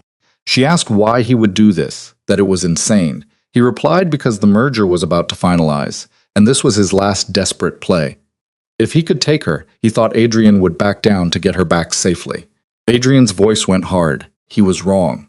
All he's done is sign his own death warrant. The coldness in those words should have scared Clara. Instead, she felt something almost like relief. Adrian would handle this. He would eliminate the threat. He would protect her because that's what he did. Controlled situations, removed problems. He said he was pulling up now. 2 minutes and he'd be with her. Clara heard a car door slam through the phone. She heard Adrian barking orders to someone, then footsteps running, getting closer. A knock on her study door. He said it was him, to open up. She recognized his voice but hesitated. How did she know it was really him? He said she'd asked him why he really needed to get married. He told her about the European merger, about old world families who don't trust unmarried men. He paused. She'd said, "So you built a marriage instead." He'd said, "I built the appearance of one." Then she asked what would happen if they found out it wasn't real. Only Adrian would know that conversation. Only Adrian would remember it word for word. Clara shoved the desk aside and unlocked the door. Adrian burst in, and before she could say anything, he pulled her into his arms. "Thank God," he breathed against her hair. "Thank God you're safe." Clara clung to him, shaking, her face pressed against his chest. He was solid and real, and here. And for a moment, nothing else mattered. She asked if it was over. He said Reeves had 3 of them in custody. The rest fled. They'd find them. Adrian pulled back enough to look at her, his hands framing her face. He asked if she was hurt, if anyone got near her. She said no, she stayed locked in like he said. His thumb traced her cheekbone, and Clara saw something raw in his eyes. Fear. Real, genuine fear. He said quietly that if something had happened to her, if he'd succeeded. But he didn't. She was fine. He said it was because of luck, because Reeves had extra security in place. Because. Adrian stopped, his jaw tight. This was his fault. He brought her into this world, put her in danger, made her a target. She replied that he also protected her. The safe room, the security team, everything. Clara's hands rested on his chest, feeling his heart racing beneath her palms. "I'm alive because of you, Adrian. Not in spite of you." Something shifted in his expression. His hands were still cradling her face. his eyes searching hers, and Clara realized with startling clarity that the careful distance they'd maintained was gone, shattered as completely as it had been that night, months ago. He started to say her name, then seemed to lose the words. She knew what he was going to say. She could see it in the way he looked at her, in the fear that still lingered in his gray eyes. The arrangement had become something else. The contract had developed complications. The marriage that was supposed to be fake had started feeling real. And Clara, terrified and exhausted and still carrying a secret that could destroy everything, did the only thing she could think of. She kissed him. Adrian froze for half a second, surprised. Then he kissed her back with an intensity that stole her breath, his arms wrapping around her, pulling her closer. It wasn't like that night, months ago, rushed and wine-hazed and almost accidental. This was deliberate, conscious, a choice they were both making. When they finally broke apart, both breathing hard, Adrian rested his forehead against hers. He said they should talk about this, about what this means, about what they're doing. She knew. But maybe not tonight. Tonight, she just wanted to not be alone. Adrian studied her for a long moment. Then he nodded. Okay, not tonight. He stayed with her through the night, not in a romantic way. He settled into the chair by the window while Clara curled up on the small sofa in her study. Neither was willing to leave the secured room until Reeves gave the all-clear. They talked in quiet voices about nothing important.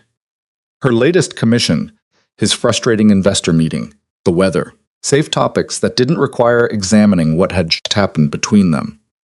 Clara fell asleep to the sound of Adrian's voice and woke near dawn to find him watching her, his expression unguarded in the pale morning light. She said hi softly.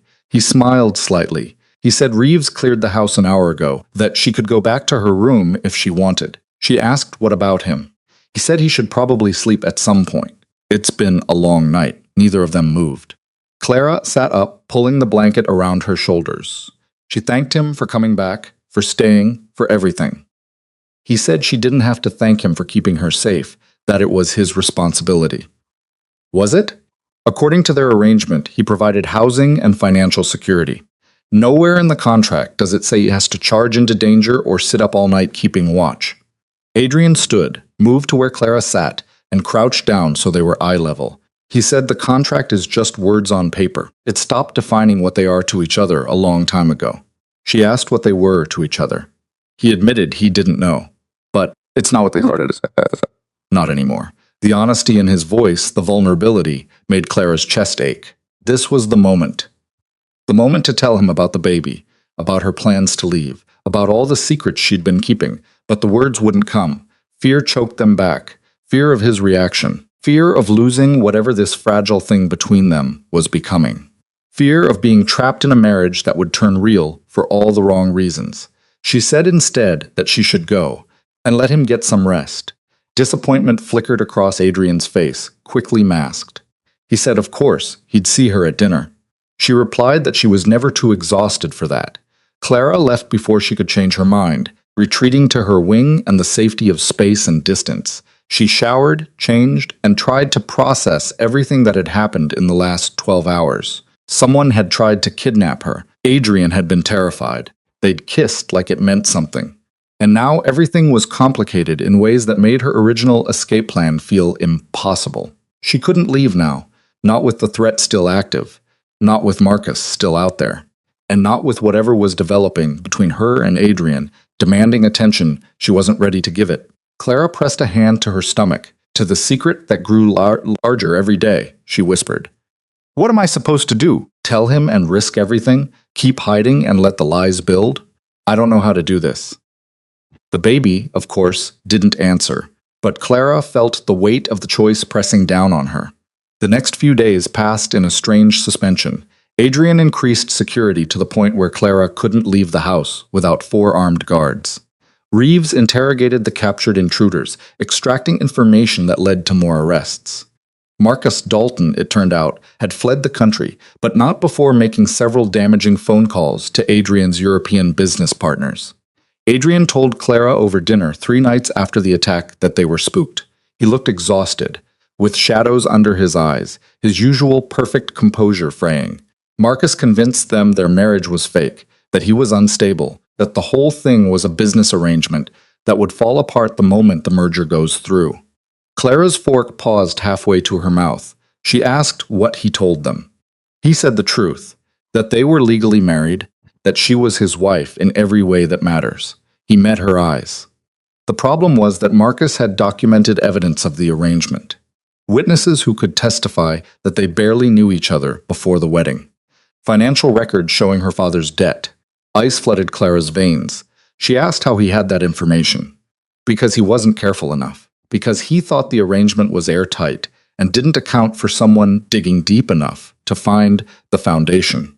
Adrian's hands tightened on his wine glass. The European partners want proof that they're a real couple. Not just legal documents, but evidence of an actual marriage. She asked what kind of evidence. Time together. History. The things couples naturally accumulate. He paused. They've asked them to come to Austria to spend time at the family estate. Let them get to know them as a couple. See if what they have is real, or a performance. Clara's mind raced. A trip to Austria meant weeks of constant performance, constant pretending. It meant maintaining the facade while her pregnancy progressed. It meant lying to people who were specifically looking for lies. She asked when. He said in 2 weeks. He knew it was short notice, but if they didn't go, the merger would fall through. 3 years of work, billions in potential revenue, all gone because Marcus decided to burn it down on his way out. Clara studied Adrian's face. He looked defeated in a way she'd never seen.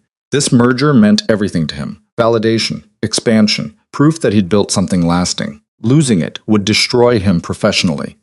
And it was happening because their marriage wasn't real. Except it didn't feel fake anymore. Not after the last few months. Not after the kiss.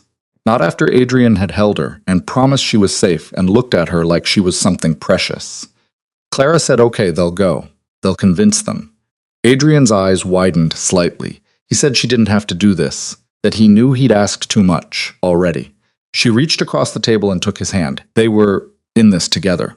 That's what the arrangement was, right? She plays her part. He keeps his promises. So, let's go to Austria and play the part so convincingly they never doubt them. His fingers tightened around hers. Thank you. What Clara didn't say was that 2 weeks gave her time. Time to figure out how to hide a pregnancy that was becoming harder to conceal. Time to plan what came after. Because eventually, the truth would come out. Eventually, she'd have to tell him. But not yet. Not when everything was balanced on such a precarious edge.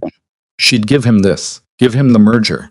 The validation. The success. Then she'd tell him about the baby and deal with the consequences. It was a terrible plan. Clara knew that, but it was the only one she had.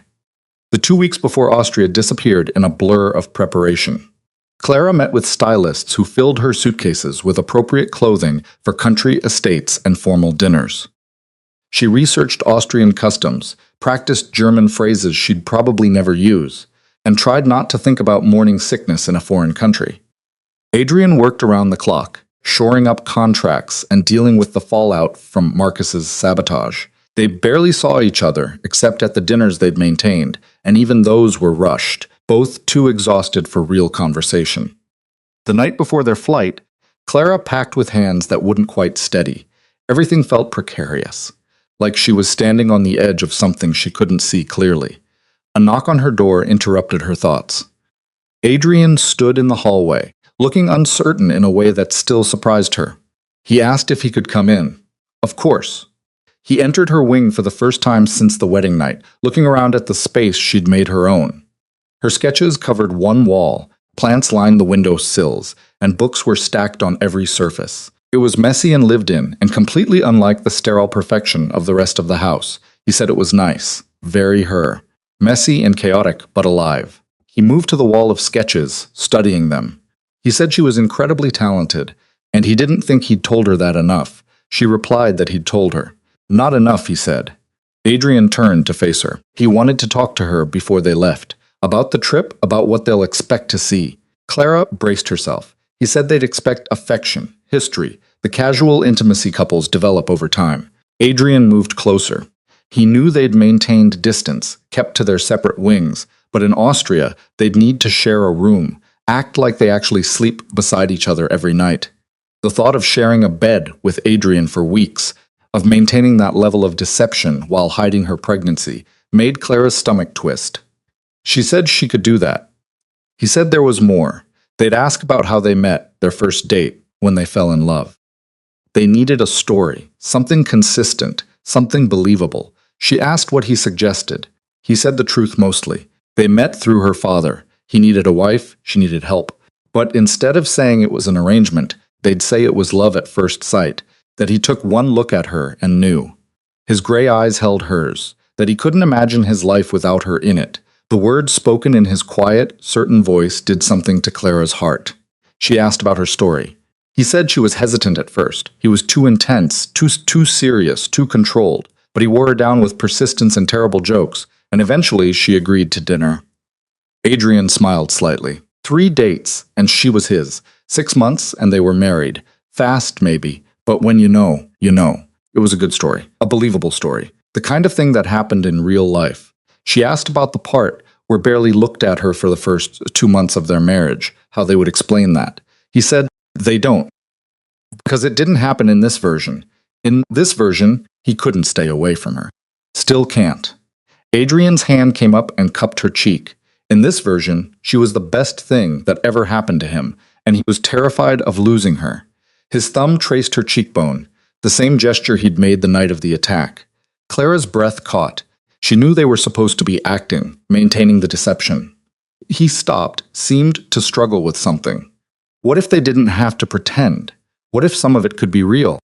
Clara's heart hammered against her ribs. She asked what he was saying.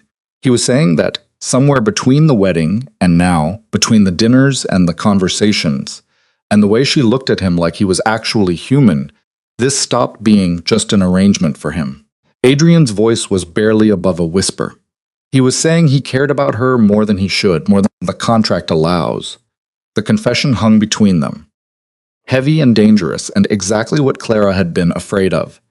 She admitted she cared about him too, but that doesn't change what this is, what they agreed to. He asked what if he wanted it to change. What if he wanted to try making this real? She told him he didn't know what he was saying.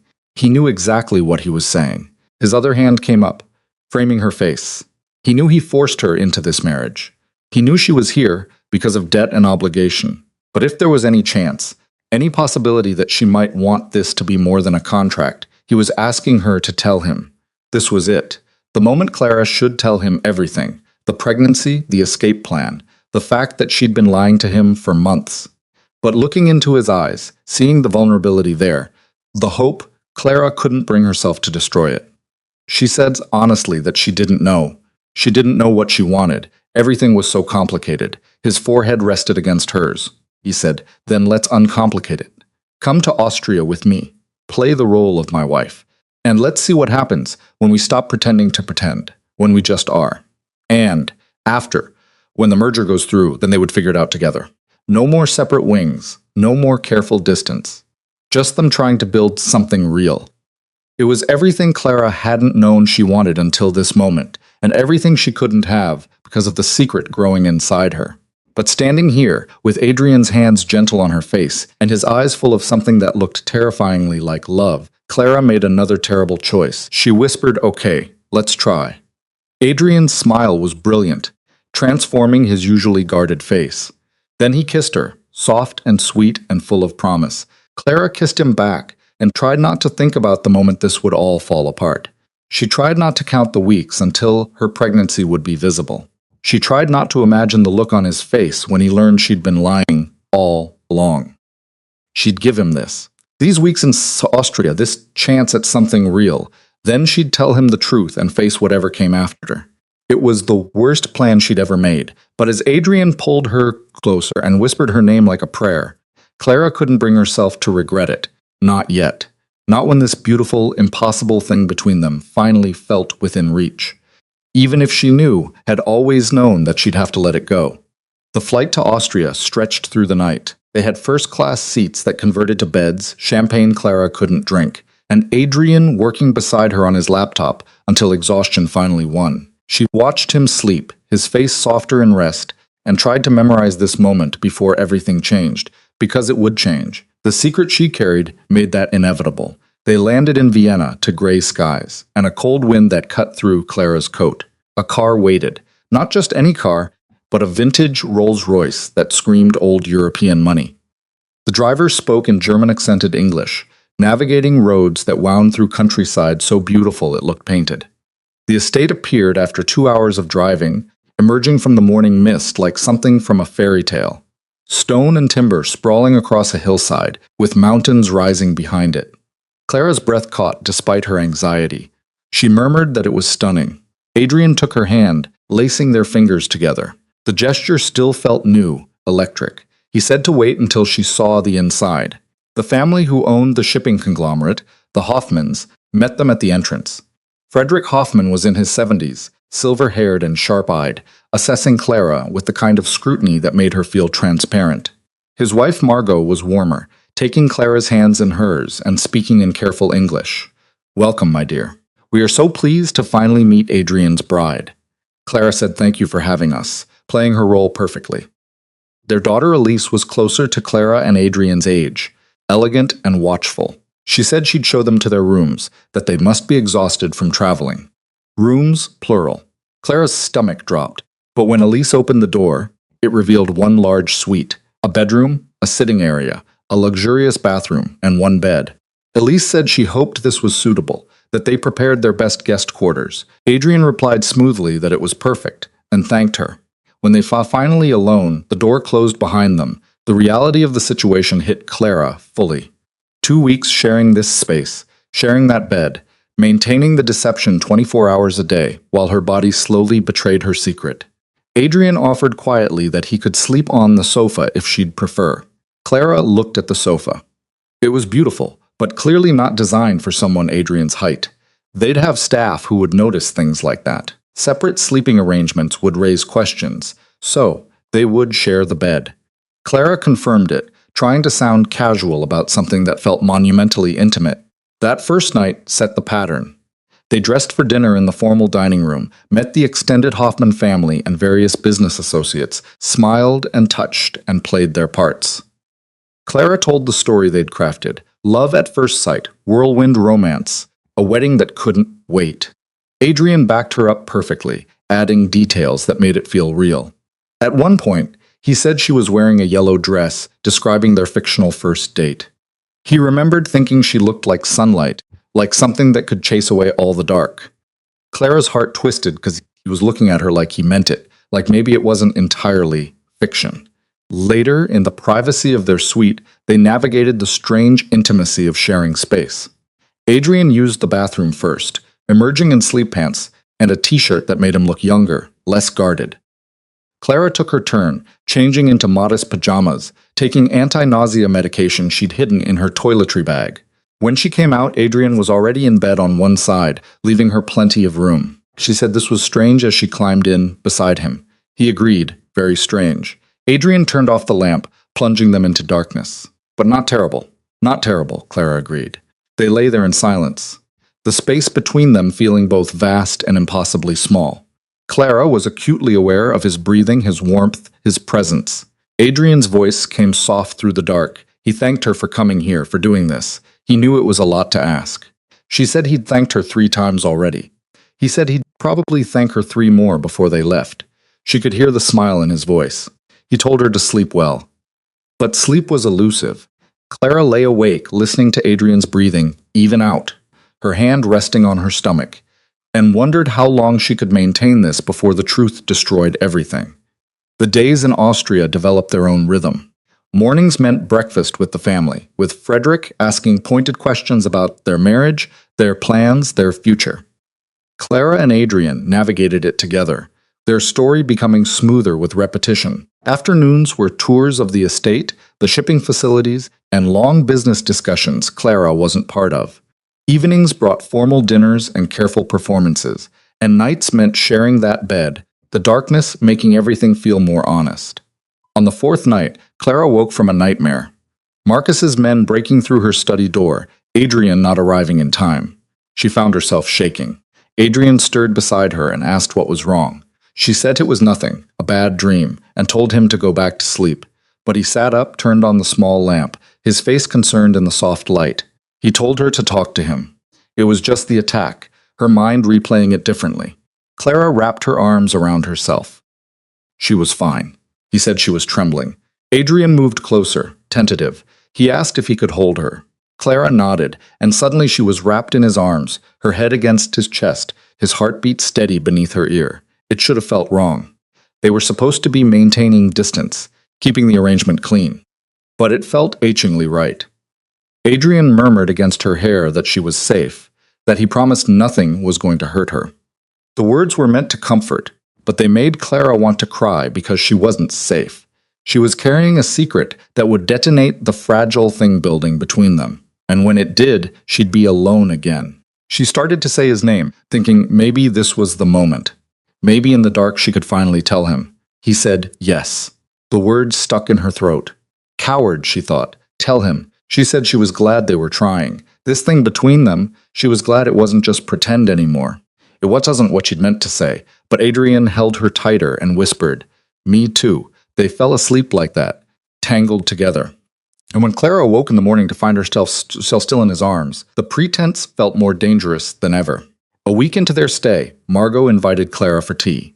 Just the two of them, a women's conversation. They sat in a sunroom overlooking snow-dusted gardens, delicate porcelain between them, and Clara knew this was a test. Margot said, stirring honey into her tea, that Clara made Adrian happy. She had known him for several years through these business dealings, and had never seen him smile the way he does when he looks at her. Clara said he made her happy too, and meant it. That was the problem. Margot said to forgive an old woman's curiosity, but there had been rumors about their marriage being convenient, a business arrangement. Margot's eyes were kind but sharp. She didn't believe in spreading gossip, but she had to ask if there was truth to this. Clara's hands tightened on her teacup. This was it. The moment she could tell the truth, torpedo the merger, and free herself from the deception. But she looked at Margot's face, thought about Adrian, and how much this deal meant to him. She thought about the man who'd held her through nightmares, and made her laugh at dinner, and was trying so hard to build something real. Clara said carefully that every marriage has practical elements. Adrian needed a partner who understood his world.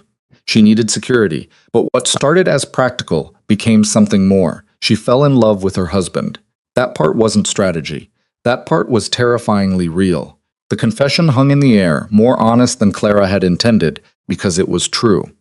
Somewhere between the dinners and the conversations, and the way Adrian looked at her like she mattered, she'd fallen in love with him.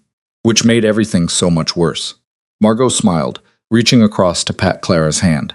She believed her, and she thought she was exactly what Adrian needed. Someone to remind him life is more than business deals and profit margins. After Margot left, Clara sat alone in the sunroom and let the tears finally come. She loved him.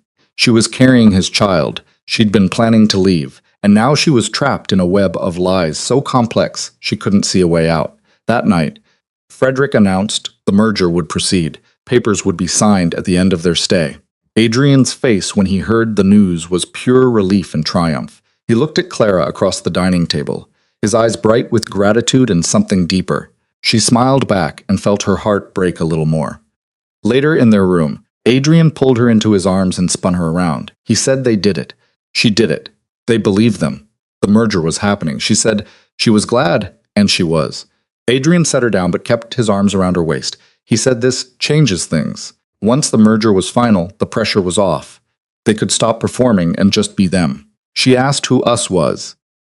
He said he didn't know yet, but he wanted to find out. His hand came up to cup her face. He wanted to try making this marriage real, not just for show, not just until the contract expired. Real. This was it.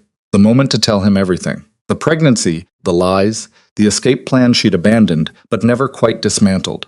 Clara opened her mouth to confess, and vomited all over his shoes. The nausea had been building all day, but Clara had pushed through it, taking her medication, eating carefully. But the stress and emotion and the rich dinner finally overwhelmed her system.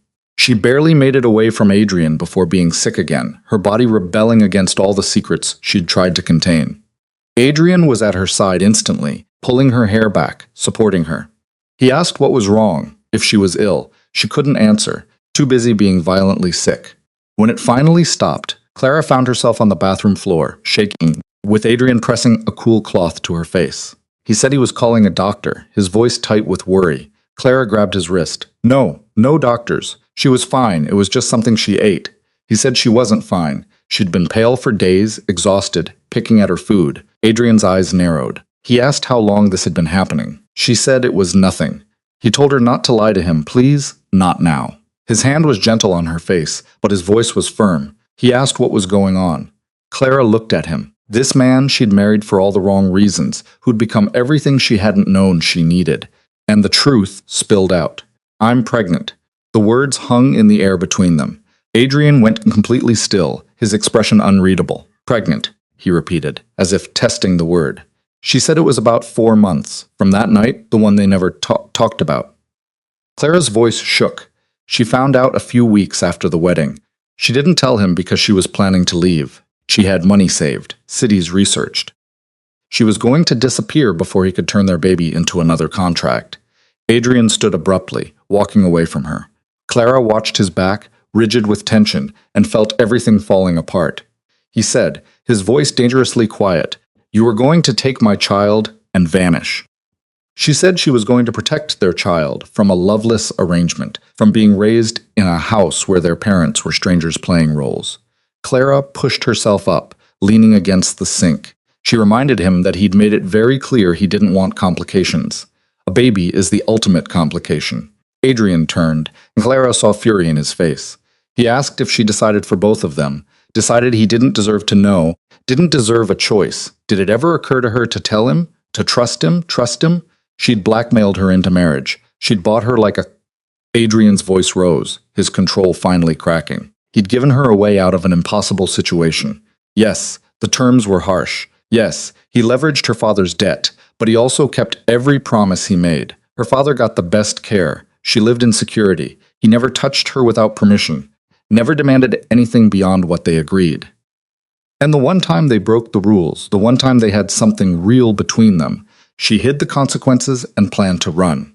Clara shouted back that she was scared, because she didn't know what he'd do, because this whole thing was supposed to be temporary and clean. And now there's a baby and feelings, and everything's a mess. He said she was damn right, it's a mess. But hiding it, lying to him for months, that's not protecting their child, Clara. That's not trusting her husband.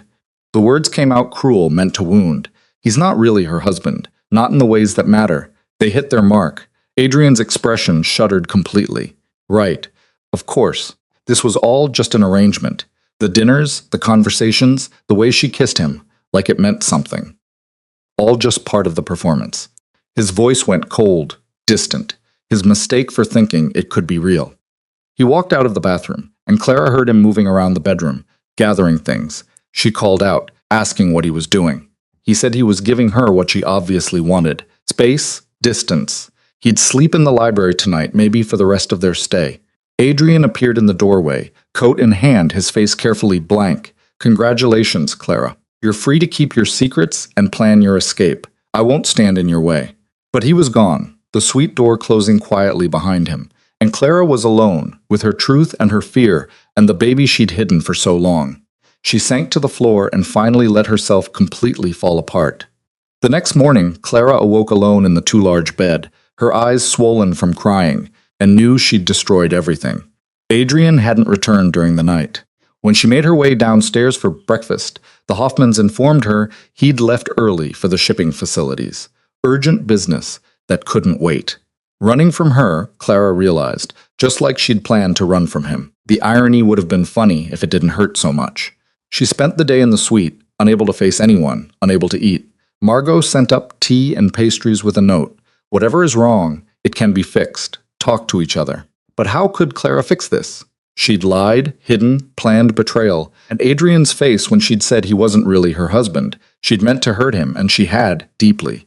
Evening fell, and still Adrian didn't return. Clara stood at the window, watching snow begin to fall, one hand on her stomach. She whispered to the child growing there, I'm sorry. I'm so sorry. I was trying to protect you, but I think I just ruined everything instead. A voice asked if she was talking to herself. Clara spun around. Adrian stood in the doorway, still in his coat, snow melting in his dark hair. He looked exhausted. She said she thought he wasn't coming back. He replied that he almost didn't. Adrian moved into the room, peeling off his coat. He'd driven around for hours, went to the shipping offices and pretended to work, considered sleeping in his car like a coward. She asked why he didn't. He said because Margot cornered him at dinner. Yes, He tried to skip that too, and she gave him a lecture about marriage and pride, and not letting fear destroy something precious. Adrian's laugh was bitter. Apparently, the performance was too good. She thinks they're genuinely in love. Clara said quietly that they are. At least she is. She loves him. That's why she was so scared. Adrian went very still. What? She said she fell in love with him, somewhere between the dinners and the conversations, and the way he held her through nightmares. She fell in love with her husband, and it terrified her because it wasn't part of the plan. He was supposed to stay distant and cold and easy to leave. Clara's voice broke. But he became real and kind, and someone she couldn't imagine her life without. So she hid the pregnancy because she was scared he'd turn their child into another contract. Or worse, that he'd only stay with her because of obligation, not choice. Adrian crossed the room slowly, stopping in front of her. He asked if she really thought he'd do that after everything. She said she didn't know what to think. Everything between them happened so fast, and she waiting for him to go back to being the cold businessman who offered her an arrangement. Kept waiting for the distance to return. He said it's not returning. He'd tried. Spent 4 months trying to keep her at arm's length because he thought that's what they both wanted, but he fell for her anyway. Adrian's hands framed her face, gentle despite his anger. He fell for the woman who called him on his stuff and made his empty house feel like a home and looked at him like he was more than his bank account. So no, he wouldn't turn their child into a contract. He'd be terrified and clueless and probably make 1,000 mistakes, but he'd be there if she'd let him. Clara's tears spilled over. She was sorry. So sorry she didn't tell him. She was wrong to hide it, wrong to plan to leave, wrong about everything. He said she was scared. He gets that. He made her scared by building this marriage on distance and contracts instead of trust. Adrian's thumbs brushed away her tears, but they could fix this, if she wanted to, if she was willing to try. She asked how they could fix this mess. He said they would start over. Not the marriage, that's legal and binding and apparently convincing enough to fool the Hoffmans. But the foundation. They would build it on honesty this time, on choice. Adrian's voice went soft. He didn't want her here because of a contract. He wanted her here because she chose to be. Because she wanted this marriage as much as he did. She whispered that she did want it. She wanted him. She wanted this family they were accidentally building. She was just scared of losing it. He said then they'll be scared together, and they'll figure it out together. No more secrets. No more running. No more pretending. Adrian's forehead rested against hers. We're having a baby, Clara. That's terrifying and wonderful and completely unplanned. But I want to do this with you. I want to be your husband for real, not just on paper. Clara's hands came up to rest on his chest, feeling his heartbeat. She asked about the merger, the Hoffmans. If they were being honest, shouldn't they tell them the marriage started as an arrangement? He said the marriage started as an arrangement. What it is now is something else entirely. Adrian smiled slightly. Besides, Margot already knows something was off. She just doesn't care because she sees what they see. Two people who found something real in the middle of something practical. She asked what they saw. A future, a family, a marriage built on choice instead of obligation. Adrian's hand moved to rest over Clara's on her stomach. He asked how far along she was. Almost 4 months. The baby's due in May. May? Adrian's expression was wonder mixed with terror. We're having a baby in May. He asked if she was really okay with this. She said she was terrified. But yes, she was okay with it. More than okay. Hand pressed gently against her stomach. This is ours, Clara. A person we made together. How could I not want that? Clara felt something loosen in her chest. Some knot of fear she'd carried for months finally releasing. She said she was terrified too. He said, good, they can be terrified together. Adrian pulled her close, and Clara buried her face in his chest, breathing him in. No more running, Clara promised. No more running. I'm staying, for real this time. They stood like that for a long moment, holding each other in the quiet of the suite while snow fell outside, and the future stretched ahead of them, uncertain but no longer impossible. Finally, Adrian pulled back enough to look at her. He said they should probably tell the Hoffmans about the baby. He meant Margot would be thrilled. She'd probably start knitting immediately. Clara agreed, but she asked if they could have one night, just as them, before they told everyone, and it became real to the world. One night to just be two people figuring this out. Adrian smiled, that rare, genuine smile that transformed his face one night. Then tomorrow we face everything together. They ordered dinner to their suite. Simple food that wouldn't upset Clara's stomach. They talked for hours about the baby, about fears and hopes, about turning the mansion into a home that could hold a family. Adrian asked questions about her pregnancy, apologizing for every moment he'd missed because she hadn't felt safe telling him. He said he wanted to be at the appointments, wanted to see the ultrasounds, hear the heartbeat, all of it, if that was okay. Clara said it was more than okay. She'd like that. Later, in the darkness of their shared bed, Adrian's hand rested on her stomach. It was still flat, but not for much longer, he said softly. Hi in there, and Clara's heart melted. I'm your father. I don't know what I'm doing, but I'm to try my best. And your mother is brilliant and brave and terrifying, so you're already winning. Clara laughed, tears pricking her eyes. Terrifying? In the best way, he said, and kissed her forehead. He told her to sleep, that she needed rest. Growing a human is exhausting work. She said he's the man who's never grown a human. Exactly, he replied, which is why he defers to her expertise. His arms tightened around her. I love you, Clara. I should have said it before, but I'm saying it now. I love you, she whispered back. I love you too. So much it scares me. Good scared or bad scared? Good scared, the kind that means it matters. They fell asleep tangled together, and for the first time in months, Clara slept without nightmares. The next morning, they told the Hoffmans over breakfast. Margot's shriek of delight probably echoed through the entire estate. Frederick smiled his first genuine smile and ordered champagne, sparkling cider for Clara. Even Elise seemed genuinely happy. Margot said this was wonderful news, already planning the nursery in her mind, suggesting names and doctors and all the things grandmothers at heart thought about. You must be so excited. Adrian said they were, his hand finding Clara's under the table. Terrified but excited. Frederick said with a laugh that is parenthood in summary. Terror and joy in equal measure. The merger papers were signed that afternoon in Frederick's study. Years of work culminating in signatures and handshakes. But the celebration felt secondary to the real news. The baby that would arrive in spring. The family being built from unexpected foundations. They flew home 3 days later, Clara's hand in Adrian's the entire flight. The mansion waited, but it didn't feel like a prison anymore. It felt like a beginning. The first thing Adrian did was open the connecting door between their wings. He said no more separation. They were making this a home together. They moved Clara's things into the master bedroom. His bedroom, now theirs. They combined their spaces, hung her sketches on the walls, brought in plants and books, and all the lived-in chaos Clara brought with her. The sterile perfection transformed into something warm. Adrian threw himself into preparing for fatherhood with the same intensity he'd brought to business. He researched cribs and car seats and read parenting books with hilarious seriousness. He accompanied Clara to every doctor's appointment, his face going soft with wonder every time they heard the baby's heartbeat. He'd say every time, "It's real. We're really doing this."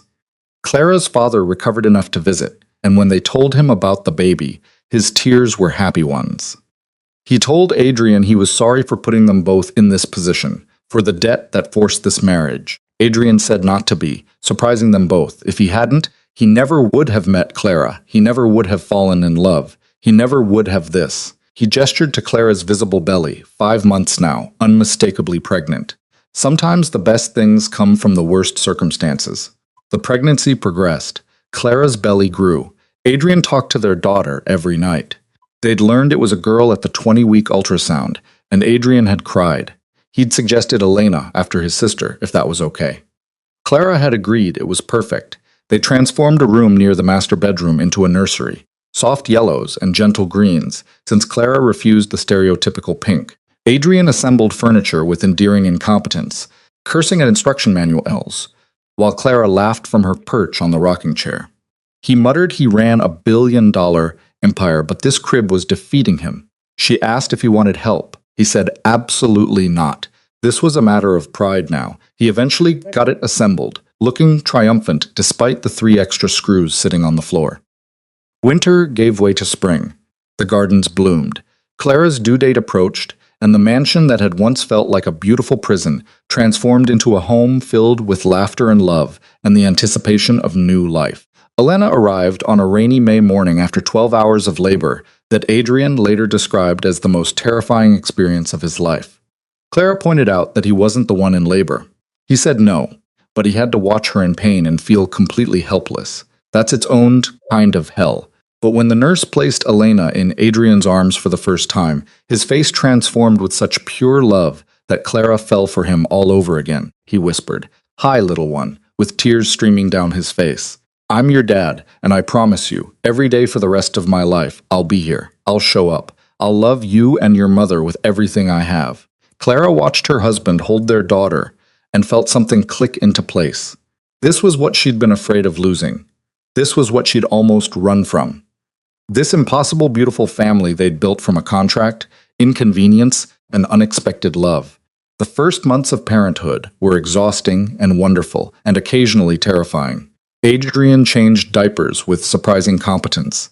Clara navigated breastfeeding and sleep deprivation. They took turns with night feedings, stumbling through the dark house together, learning Elena's cries and needs. The mansion filled with life, baby toys in the living room, a swing in the library, tiny clothes in the laundry. Mrs. Chen became an honorary grandmother, spoiling Elena shamelessly. Diane visited weekly, bringing gifts and advice and laughter. Clara's father regained enough strength to hold his granddaughter, tears in his eyes. He said to Adrian, "You gave me this. Time to see her grow up. I can never repay that." Adrian replied, "You already did. You gave me Clara. Everything else is just a bonus." On Elena's first birthday, they her fight. Through a party in the gardens Clara had once thought too controlled, too perfect. Now they were filled with children from the neighborhood, balloons, and cake smeared on happy faces. Elena sat in her high chair, fascinated by her smashed cake, and Clara watched Adrian help their daughter destroy it with pure joy on his face. He caught her watching and asked if she was happy. She said deliriously. That night, after Elena was asleep and the house was quiet, Clara and Adrian sat on the balcony off their bedroom. The same balcony where Adrian had once draped his jacket over her shoulders at the gala. Clara asked if he ever thought about how they started. He said sometimes, usually with gratitude, that they didn't stay there. Adrian pulled her closer. He was so convinced he could control everything, keep it clean and simple and emotionless. She asked how that worked out. Terribly. The best failure of his life. He kissed her temple. He said tomorrow wasn't just Elena's birthday, it was also their 2-year anniversary, the original contract expiration date. Adrian was quiet for a moment. He never filed the divorce papers he'd had drawn up. He never even looked at them. They were still in his desk, gathering dust. Clara turned to face him and asked why. He said because somewhere between the dinners and the fights and falling in love with her, he realized he didn't want an expiration date on this marriage. He wanted forever. Adrian took her hand, which is why he was asking properly this time. "Clara Volkov, will you marry me? Not as a business arrangement or a contract, just as two people who love each other, who want to build a life together, who already started a family but want to make it official." Clara's eyes filled with tears. She said they were already married, legally, yes. But he wanted to marry her for real. He wanted to stand in front of their family and friends and choose her the way he should have from the beginning. So, what did she say? Did she want to marry him again? Clara laughed through her tears. Yes, absolutely yes. They married again 6 months later, a small ceremony in the mansion gardens that had become truly theirs. Elena toddled down the aisle, throwing flowers with enthusiastic inaccuracy. Clara's father walked her to where Adrian waited, both men crying openly. This time, the vows were real, the promises were genuine. The kiss was filled with love instead of polite obligation. Adrian looked into Clara's eyes and said, "I choose you. Every day for the rest of our lives, I choose you," she whispered back. "I choose you too. My husband. For real this time." The years that followed were full and complicated and beautiful. Adrian slowly transformed Volkov Enterprises from purely profit-driven to something with purpose. He started a foundation in Katerina's name, providing medical care to families who couldn't afford it, paying off crushing medical debt, giving people the choice he'd once taken from Clara. He told her when the foundation launched that he couldn't undo what he did to her, but he could make sure other people don't face that impossible choice. He could turn what they built from ashes into something that helps instead of hurts. Clara's illustration career flourished. She published books, botanical guides illustrated with her precise, beautiful work. She taught classes from a studio they built on the mansion grounds, sharing her art with others. Elena grew into a bright, fierce little girl who had her mother's artistic talent and her father's stubborn determination. When she was 3, she announced, she wanted a sibling, Someone to play with, she declared, and to share her toys with. Well, some of her toys. Clara and Adrian looked at each other across the dinner table and laughed. Clara asked what he thought. Adrian's hand found hers. He thought their daughter made a compelling argument, and he thought he'd love to do this again. The whole messy, terrifying, wonderful thing. Their son, James, named for the security chief who'd protected Clara when she needed it, arrived 2 years later. Then, unexpectedly, twin girls 3 years after that. The mansion that had once been cold and sterile transformed into organized chaos. Toys everywhere, art on every wall, laughter echoing through hallways that had been silent. Love in every corner of a space that had been built for show but became a home. On their 10th anniversary, Clara woke to find Adrian already awake, watching her in the early morning light. She asked what he was thinking. He said just thinking about how wrong he was, about everything. Adrian traced her face with gentle fingers. He thought he could contract his way into stability, thought he could keep everything controlled and clean and emotionless. Thought distance was safety. And now he knows that the mess is the point. The chaos and the love and the lack of control. That's what makes it worth it. He kissed her softly. You ruined all my careful plans, Clara Volkov, and I've never been more grateful, she said. She seemed to remember him, ruining a few of hers too. Fair point. They were even then. They lay there in comfortable silence. 10 years of history between them. 10 years of learning each other, of choosing each other every day, of building something real from the ashes of an arrangement neither had wanted. Elena burst through the door moments later, her siblings trailing behind her like ducklings. They climbed into bed with shrieks of happy anniversary and presents and can we have pancakes? Adrian caught Clara's eye over the chaos of their children, and the look they shared said everything. This was what they'd built. This beautiful, messy, love-filled life. Not perfect, not controlled, not what either had planned. But real and chosen, and more than either had ever dreamed possible. That evening, after the children were asleep and the house was quiet again, Clara found Adrian in what had once been his study, but was now their shared office. He was looking at something on his desk. The original contract, she realized, the one that had started everything. She asked if he was thinking about burning it. He looked up with a smile. Actually, he was thinking about framing it, as a reminder of how spectacularly wrong he can be, and how grateful he is that she gave him the chance to prove it. Clara moved to stand beside him, reading over the careful legal language that had once defined their entire relationship. It seemed ridiculous now, impossibly clinical, a laughable attempt to control the uncontrollable. She said to frame it, but maybe in the closet where the kids won't ask questions they're not ready to answer. Deal. Adrian pulled her into his lap, and Clara settled against him, exactly where she belonged. He asked if she had any regrets about marrying him. Never. Even though he blackmailed her. She said he gave her an impossible choice in an impossible situation, but he also gave her this. Clara gestured to the house around them, to the life they'd built. You gave me a family and a home and a love I didn't think existed, so no regrets. Adrian's arms tightened around her. He said he loved her, that he didn't say it enough. She said he says it every day.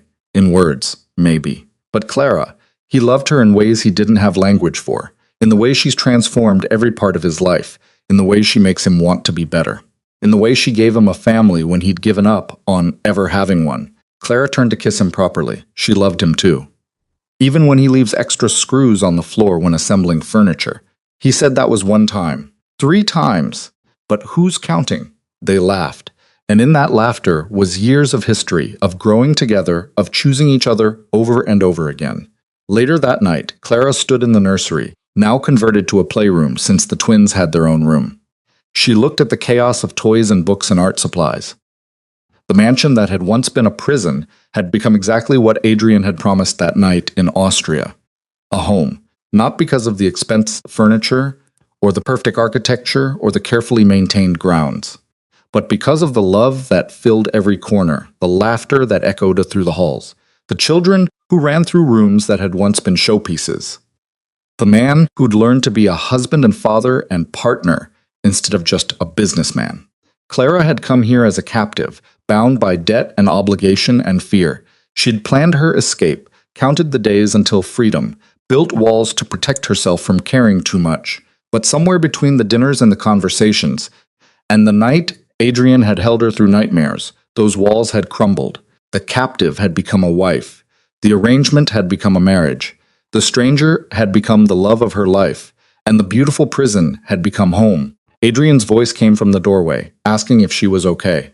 She turned, smiled at her husband, backlit by the hallway light, just thinking about how he promised her 2 years, and then they'd both be free.